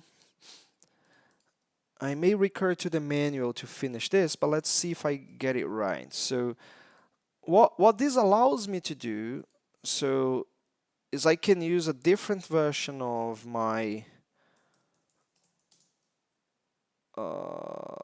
it's not why isn't it? Oh, it wasn't the wrong place. Okay. So this is my class override update stats. Okay. So so say my base character spec has base power, and this one here has an extra. Besides the base power, it uses a special power as well.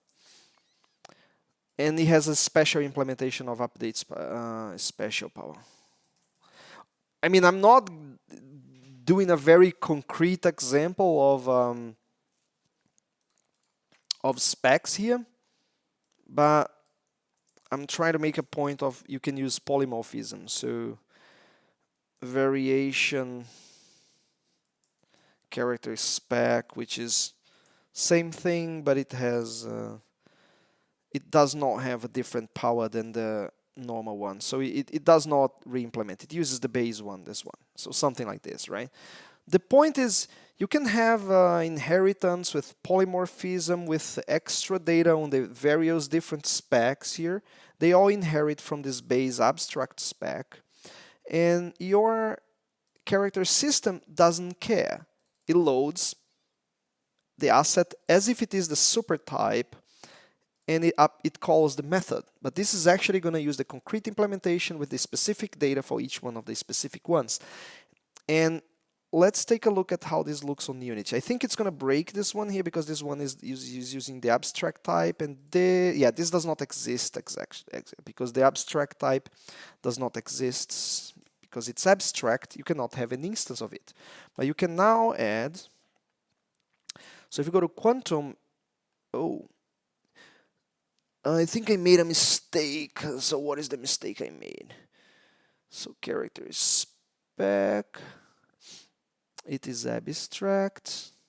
It did not generate for the subclasses. I'll just take a look at the menu here, the manual here, to see what is that I made a mistake. So polymorphism. So public unsafe abstract, virtual void update here,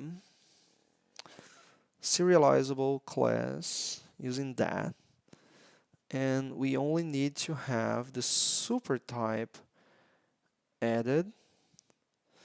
And we add as the base type. I did not even remember that this was the base, the same stuff. So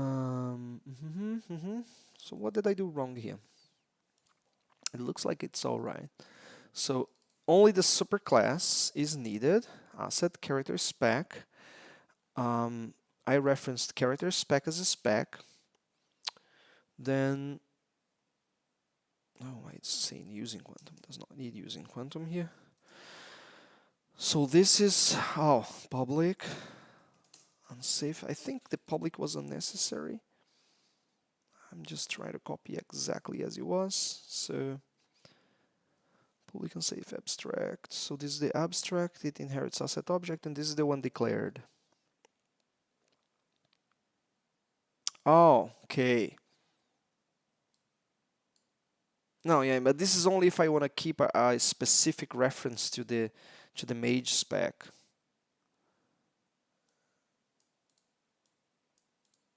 Yeah, I don't want to use that.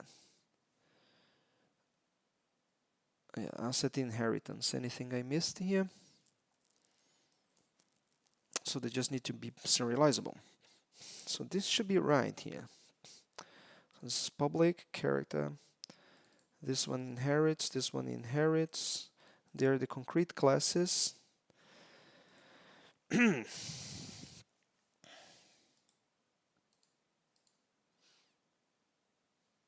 Somehow it is not generating the code for me, and I did not want to have to add the specific entries to that. This was possible in 2. I'll force import these, but this should not be necessary because we don't need to reference.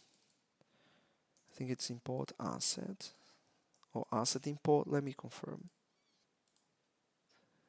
It's asset import. Yeah. Asset import the concrete one. Asset import the second one. This shall not be necessary. This should only be necessary for trying to add concrete references here, but let's see if that fixes the generation stuff. I'm going to report this internally to see if there is a bug in this. This should be possible already. Yeah, it is.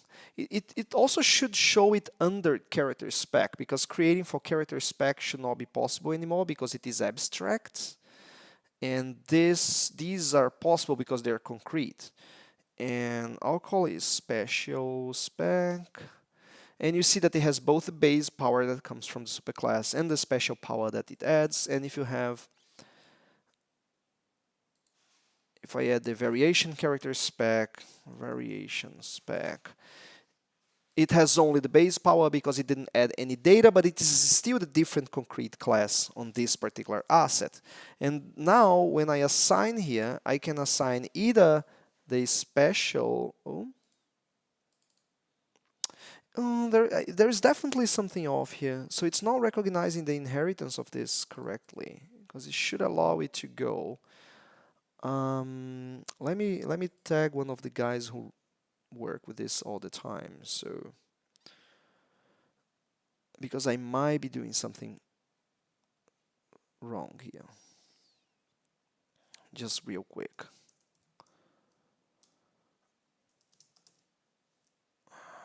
The guys are offline, so I might need to add a link to this when we talk about this character, because this should be working. I'm following just as the manual, so it's probably a bug on this particular build, unfortunately, and I wanted to use this. But hopefully, the point is that you can drag and drop. You should be able to drag and drop the concrete types in here and link different assets from all the different various classes in the hierarchy. And when you run the update code here, this is the asset code, so the movement character system. So when you call here, this loads the class from the object from the concrete class correctly, but it is treated as the superclass, the abstract class here, and then it updates with the proper method and the proper data. And this call is polymorphic. So it allows you to do this, which creates very compact code. So it's very powerful to use assets when you can, and we still recommend this. So when we added entity prototypes to Quantum 2 compared to Quantum 1, people stopped using assets a lot, but they're still very, very important for these cases, and we use them extensively internally, so it's still recommended to use assets for immutable data as much as possible. Let's move on, otherwise we stop too much. We're going to get to something very interesting now. It's pretty sure to me that I will not be able to touch on part 2 of the topics today. I'm going to do a separate stream just for those. But we can still finish with these 3 here now. So let me, we're not actually using the specs. Oh, actually it's crashing because the problem is I'm trying to load a spec and I don't have a concrete spec here, and so I'm not gonna try to call it here because it's null because we didn't manage to get it working. So I'm gonna skip this. Although I'm gonna keep the system running, I'm just not. Let me see if it let it run fine without this. It's still trying to load it, I guess. Oh yeah, it's the onAdded. Sorry, I forgot about that. So the onAdded still tries to grab the spec. So maybe the updates still trying to just load it, and that also breaks. No, that does not break. Yeah. So we're back to working, jumping, all working fine. So now I want to do something. My character is boring. It's just a sphere. Yeah, I know I took too long to do this, but I wanted to explain every single one of the topics, right? So let's see. Let's do this properly now. So I want to make this guy actually nicer visually. So what I'm going to do now is let's create a new folder here. I'm going to call this third party. And I'm going to drag and drop something that I have, which is I like Kenny assets a lot. And we always use this little this little character that he shares. Actually, this is not the original. So these are Creative Commons 0. So it's perfectly legal to use and redistribute these. Thanks, Kenny, as usual. You're great. You do great stuff. So I took the original 3D character from Kenny, these little blocky things, and I added animation to it. So I created a skeleton, added animation to it. So it's a little bit more advanced. But the point is to get a very simple thing that moves and animates and make that our view. So instead of seeing a sphere, we're going to actually drag and drop a 3D character to use here. So it's this little guy here that actually can be animated. So let's drag and drop this guy into our character. And let's configure it correctly. So first, I'm going to disable my mesh renderer. I don't care about my mesh anymore. But it does have still the sphere, and my guy is inside that somewhere. It's just difficult to see at the moment, but because it's also very small, I think if I make it big enough, we can actually see it. I can also just disable gizmos and then we see it, but I want to keep the gizmos so I position it correctly. I think I have to do it something like -1, oh, -0.5, no, that's still too much. 0.5, is that it? No. No, I think it's 0.1 then. Yeah. Yeah, that puts it. Oh, it's not. Oh, sorry. I made a mistake here. I changed the scale at the wrong place. That's why it's not working. So I want to change the scale of this guy. 555. And then its position should be -1 or -0.5. Yeah, that's it. I think it's not 0.4 perhaps. I want to make sure it barely touches. No, it's actually 5. That matches it. We will check if this is correct. But it's so now that's positioned correctly. Let's use the right material. So I think I have. Okay, we have to open the materials here. So yeah, so this looks better. So let's make sure the rotation is correct. So where is our z-axis is looking that way? That's good. It matches the z of this guy. And I'm gonna add an animation controller. So I already have this base animation controller. We always use this thing for everything. So this guy being added here, I'll make this the default. And when we make this guy here, it is here and it is animated. So it's just the idle animation because we're not doing anything with it. So we're not doing with the animation of the character. Notice that we're also not rotating the character. It's not the point of this tutorial to talk how to do rotation. You can take a look at the FPS tutorial or the 100 series tutorial. They go a lot deeper into each one of the topics you might want to do. The point here is to go over everything quantum, not the little details that you can follow other tutorials for those. So we do have it basically set up. There are no exceptions. Everything is clean. Everything is working fine.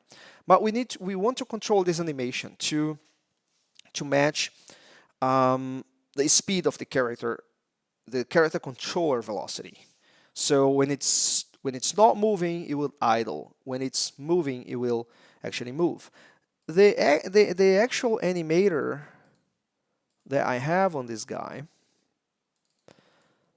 Okay, so here. So the animator itself actually already has idle and walk, and it will move to walk kind of correctly based on, I don't want to use this actually.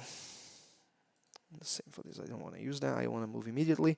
And it's all based on this parameter called speed. We'll just calibrate and set this speed thing here, and then it walks. Now, I don't have, it's not a complex character with jumping and all that, but the point is, we're going to do an approach here called reactive animation. So essentially, the character controller controls how the game runs, and the character moves around and so on. And after Quantum runs all the simulation, including predictions and everything, then we take the final value of that and we apply to the animation. And so the animation controller is going to use that as the parameter to set the animation, how to run the animation.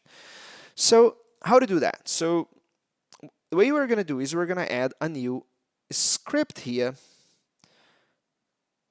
as part of the game object view, and we will have that control the animator at the end of the simulation. But please pay attention if you're coming from Quantum 2.1 and you think you already know all this, because this here is all new. It's the new view framework stuff that we just added. This is going to come. This is coming on a build in the next couple of days for people who have access to nightly builds. So this thing here is new, and we're going to be polling data, setting the animation, so we're covering this, and I'm going to talk about the events in the next few minutes to compare. But first, we're going to do this thing called view framework. So I noticed that every time I had to do a script to control the view, it was always very involved.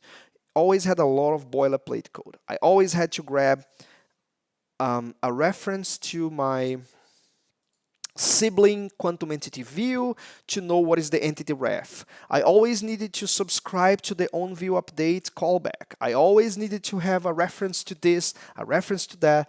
If I need to have something like a UI, I needed to grab a reference to the UI, and all this had to be done live when the view was spawned, because I needed to grab a reference to the camera.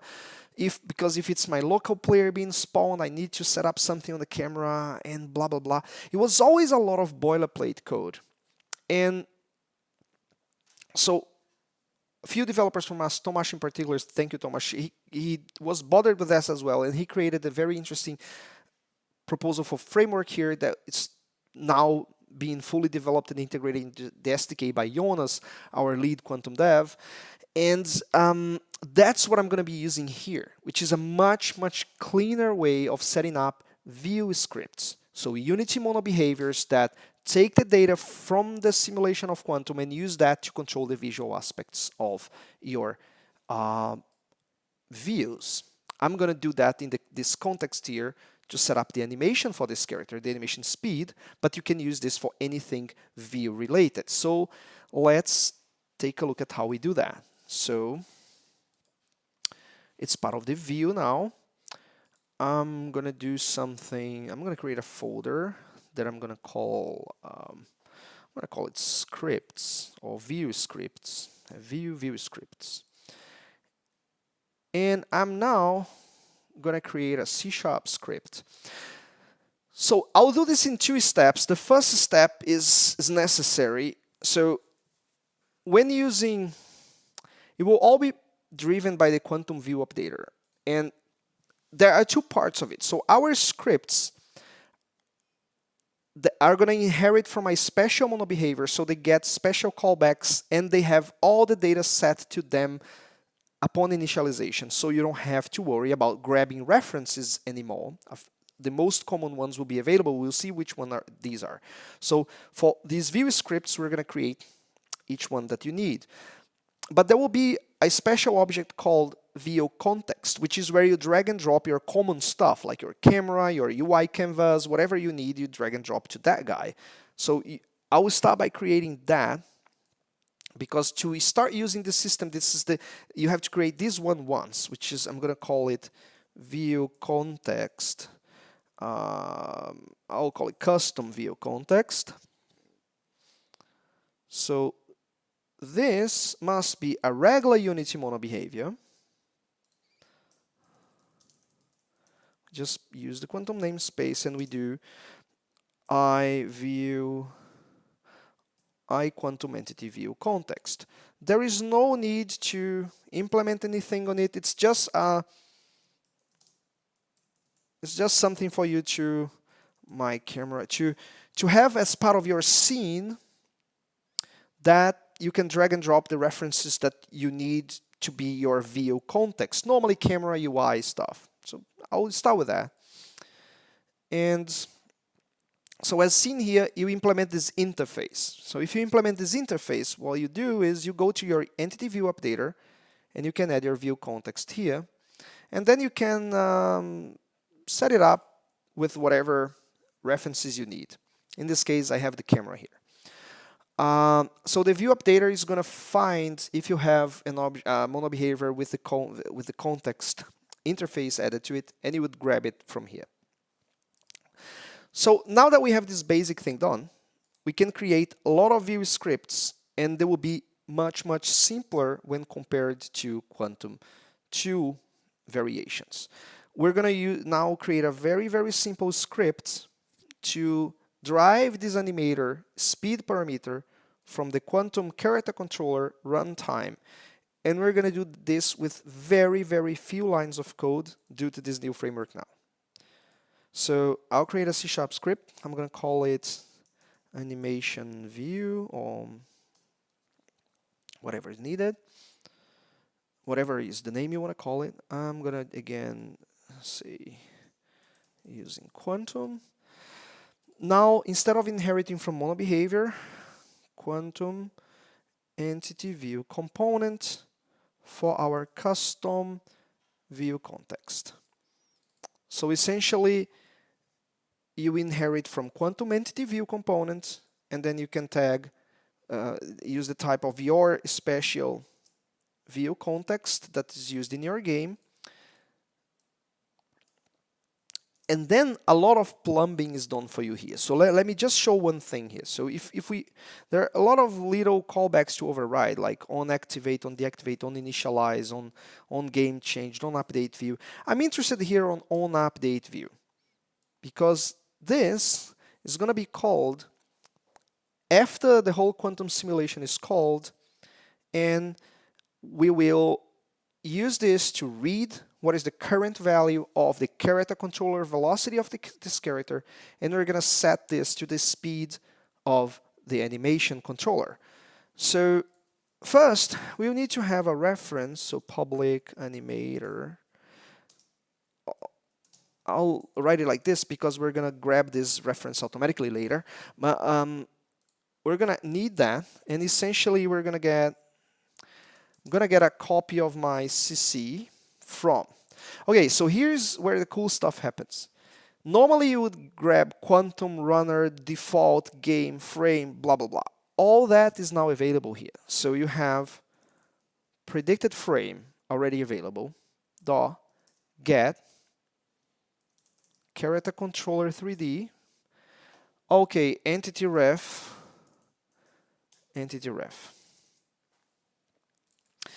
I don't have to grab a reference to I'm comparing this with Quantum 2, right? So I don't have to grab a reference to my entity view.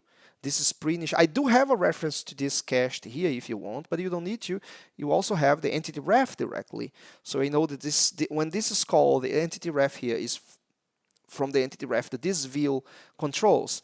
And I don't have to grab the frames from whatever. The important ones, predicted, previous, and verified frame, they're all available directly here as cached references, so it's easier for you to grab. And then, because I'll have access to my animator, I can just set float, and the float's called speed, and the value of it's going to be kcc.velocity.magnitude.asFloat. Okay, so as long as we drag and drop this anim here, but we'll do that automatically later. So, we need to add that view here. So the animation view, we add it here, has this nice little tagging headline, and it needs me to drag and drop my animator for now, and apply this, save this guy. Now, when I move, it's also animating. Of course, I have to set a multiplier speed, and there are a few other things that are kind of not matching, but we're not rotating the character correctly. But the point is, grabbing the data from the simulation to animate the character is as easy as that. So let's do a couple of other things here. So let's make this private. We don't need to set it manually. And we can use another override here because I want to comment on a couple of things. So you have onInitialize and you have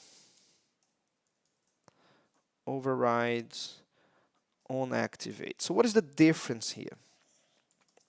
I want to comment on these two. So you can think about on these two as this is like the Unity onStart, and this is like the onEnable. Why? But why is this important to exist separately from Unity? Because Quantum is going to call this at the right moments. So onInitialized is only called once in the whole lifetime of a view. And it's important to remember that back hours ago, we talked that our view updater has an entity view pool. So views are reused. If you're creating and destroying multiple entities, the views are just disabled and enabled again. And when an entity is spawned for a view is spawned for the first time, onInitialized gets called. But then if the entity that it's matching it's destroyed, the entity view goes back to the pool, and onDeactivate is called on it. Deactivate. Then another entity is spawned. The pool is going to reuse the existing disabled view for that new entity with the same view type, and then it will call onActivate because it's being activated to match a different entity. So the point is that you can use this one to, for example, initialize the stuff that you only need to initialize once, and it can be reused. For example, a reference to the self animation, perhaps you just do it from here. So that's what I'm going to do here. Anim, it's going to be get component in children animator. So I only need to do this once. And I actually don't need anything specific to onActivate in this case, so I'm going to delete this callback here. I just wanted to make the point about it. So doing it this way, when you add that to this guy, like the view here, you don't need to drag and drop the animation. Basically, that's it. So now we will grab it automatically, but it will still work normally. So it's still working as before. And of course, this is annoying me, so let's add something actually public here. So like a public float anim speed multiplier equals 1.5f or so. Let's use some default value here. So it's going to be this times this. And now we can calibrate it. Let's see if 1.5 default value actually helps. It's actually, no, it's not enough. It's a bit faster than that. So we can play around with the spawned one here and play with different values to make it as fast as you can. I think I'm missing something here that is not letting this actually be used. Is it actually in use? No, it doesn't look like it's actually working. Is it being clamped or normalized somewhere?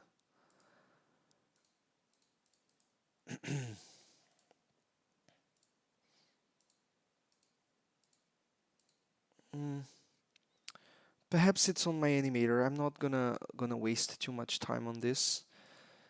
It should be working if I set this to a pretty crazy value. Let me try just one more time. So I can go directly here. If I put this at very crazy value like 10, if I press play, actually it's not working. Oh, I know.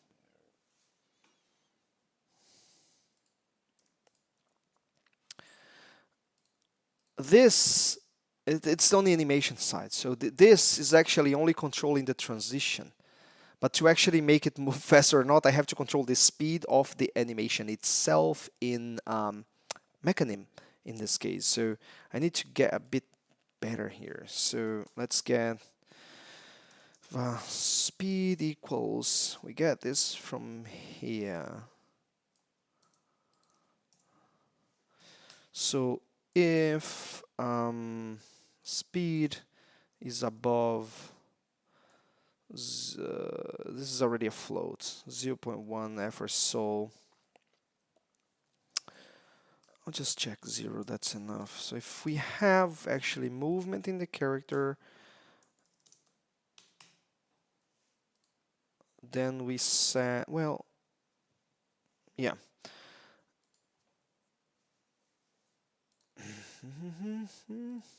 So the speed here is already set directly to this speed. We don't need the speed multiplier. This is just to make the transition happen. What we need is, besides this, besides making the transition happen, we need to set the animation speed based on that. So if it's larger than 1, so anim.set speed equals speed times speed multiplier. If it's 0, if it's not moving the character, for the idle animation, I'm gonna make anim.speed to be the anim speed multiplier. So we run minimally like this. Or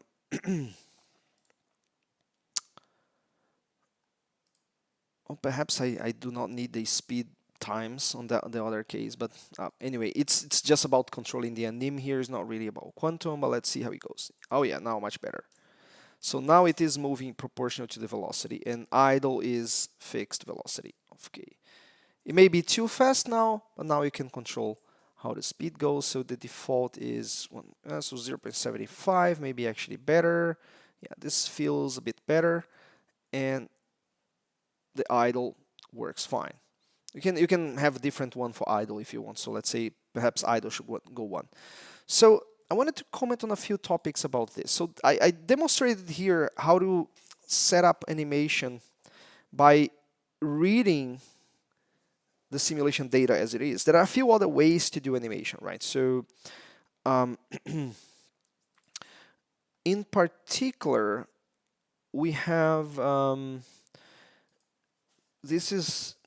it shall work as it is, but it's not been fully ported to 3, but we will. But we do have something called custom animator that allows you actually to do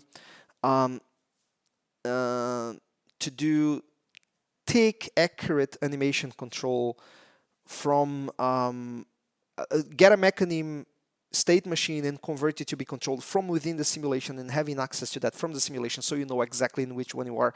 So you get tick accurate animations in Quantum on all clients. Animation is going to match, the legs are going to be on the same positions and everything. But of course, that is not necessary for most type of games. But if you want to have super accurate animation like that, you can. And if you want to have even tick accurate kind of hitbox, hurtbox, you can bake animation data. It gets a bit complex if you need blending stuff. And so, except if you're doing a fighter game, this is not, it's rarely necessary, but it is possible, right? But so there is this add-on that you can use. It's going to be ported to 3 as well.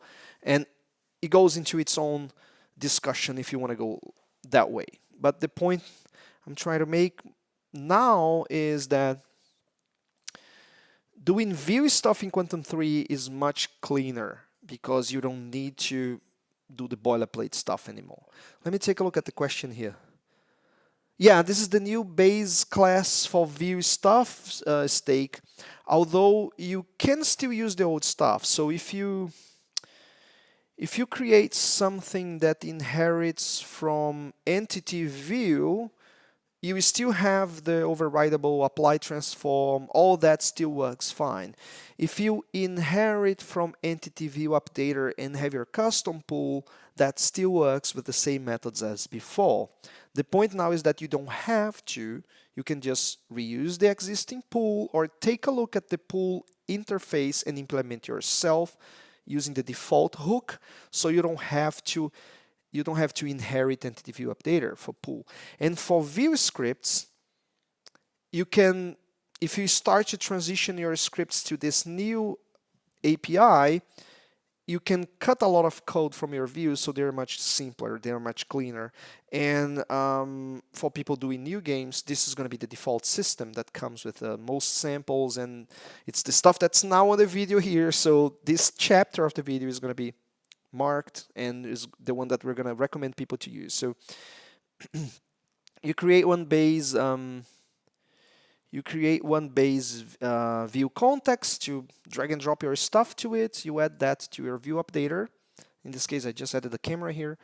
So, and then you can, so if you want to do something like camera, so let me give an example here. So if you want to do a camera view or something like that. Do I still have time? I don't have a lot of time anymore. But so if you guys have questions, please ask questions now, because otherwise I'm going to do something else here really quick. But if you have questions, please ask. I'm gonna start doing something here. So I'm going to add one more of these. I'm going to create a camera view of camera follow, quantum camera follow.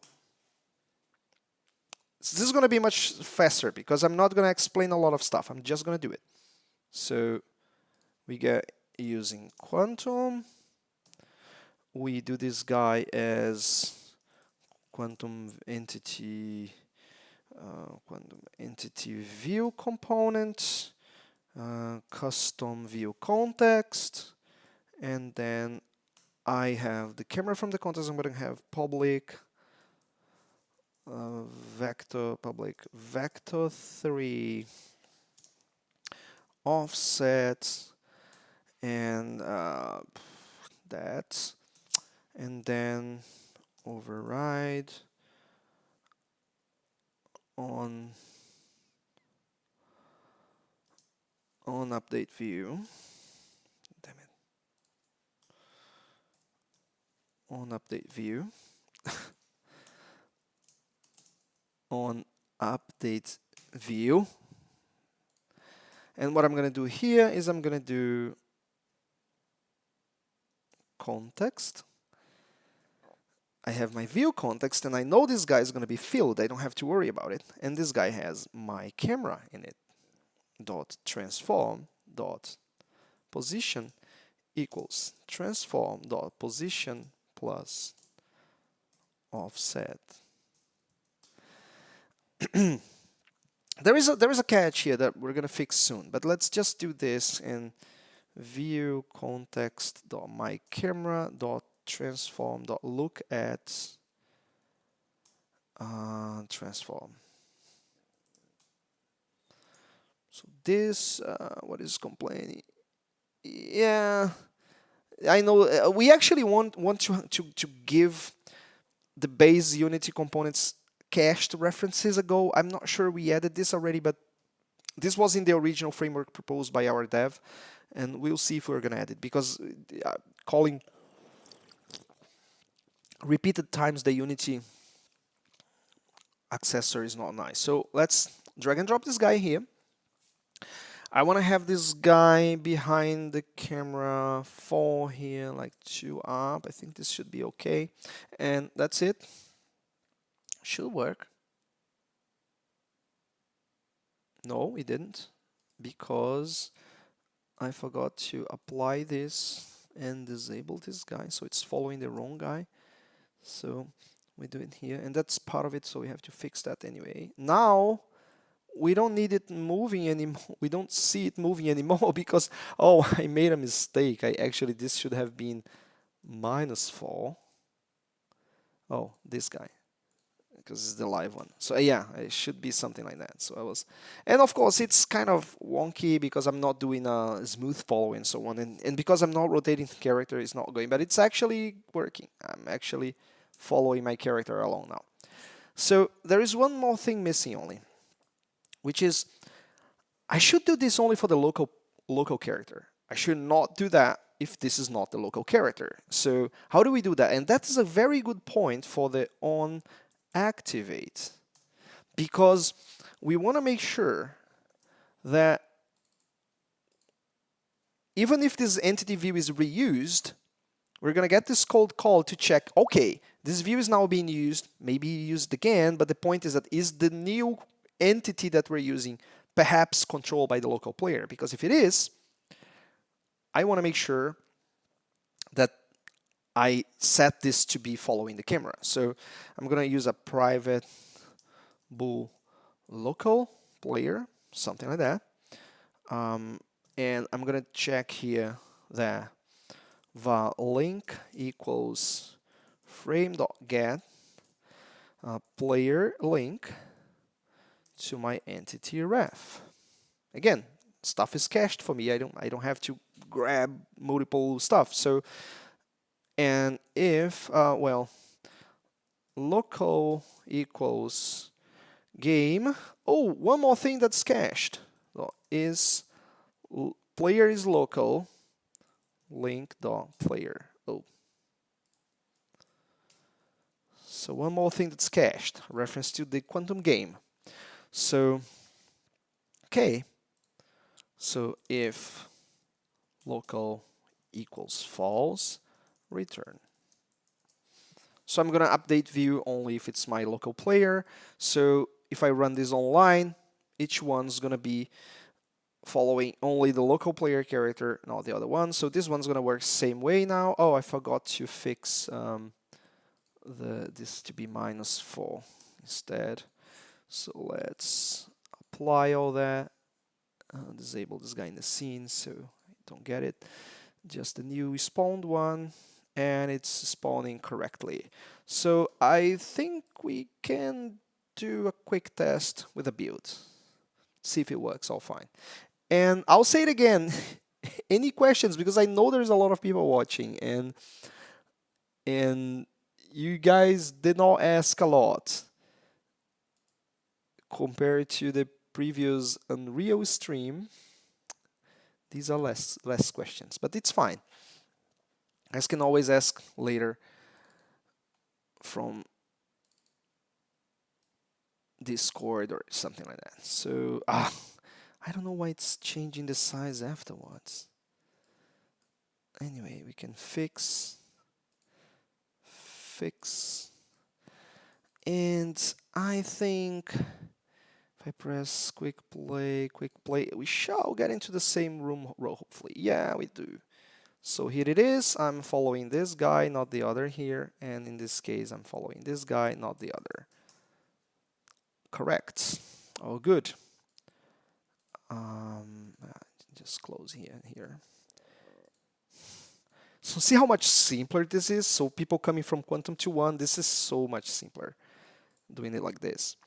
So it's a very comprehensive set of updates. You can still do things from Unity late update if you want to, but we actually do have an interesting one called onLateUpdateView. Basically, we call onUpdateView on all view scripts that exist, and then we call onLateUpdate on all of them. So it's still convenient.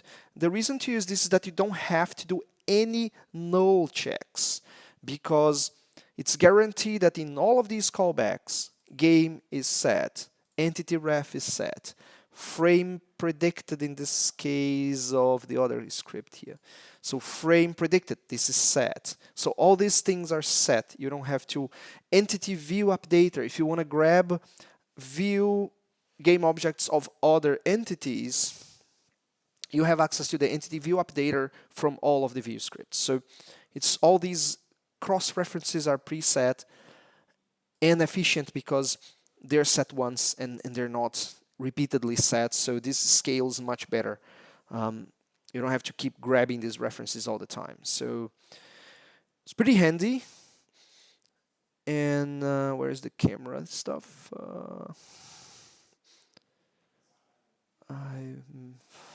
Camera follow here. Yeah.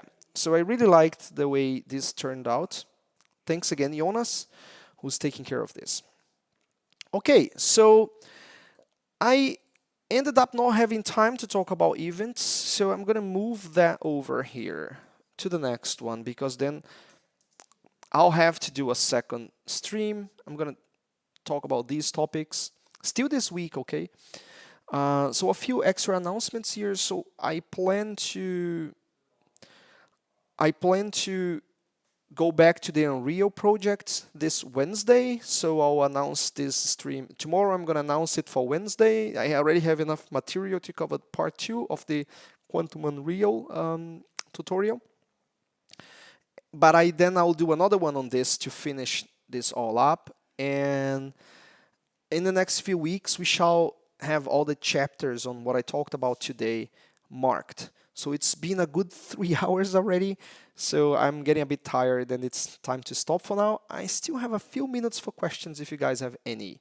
So please ask now if you have something you would like to know.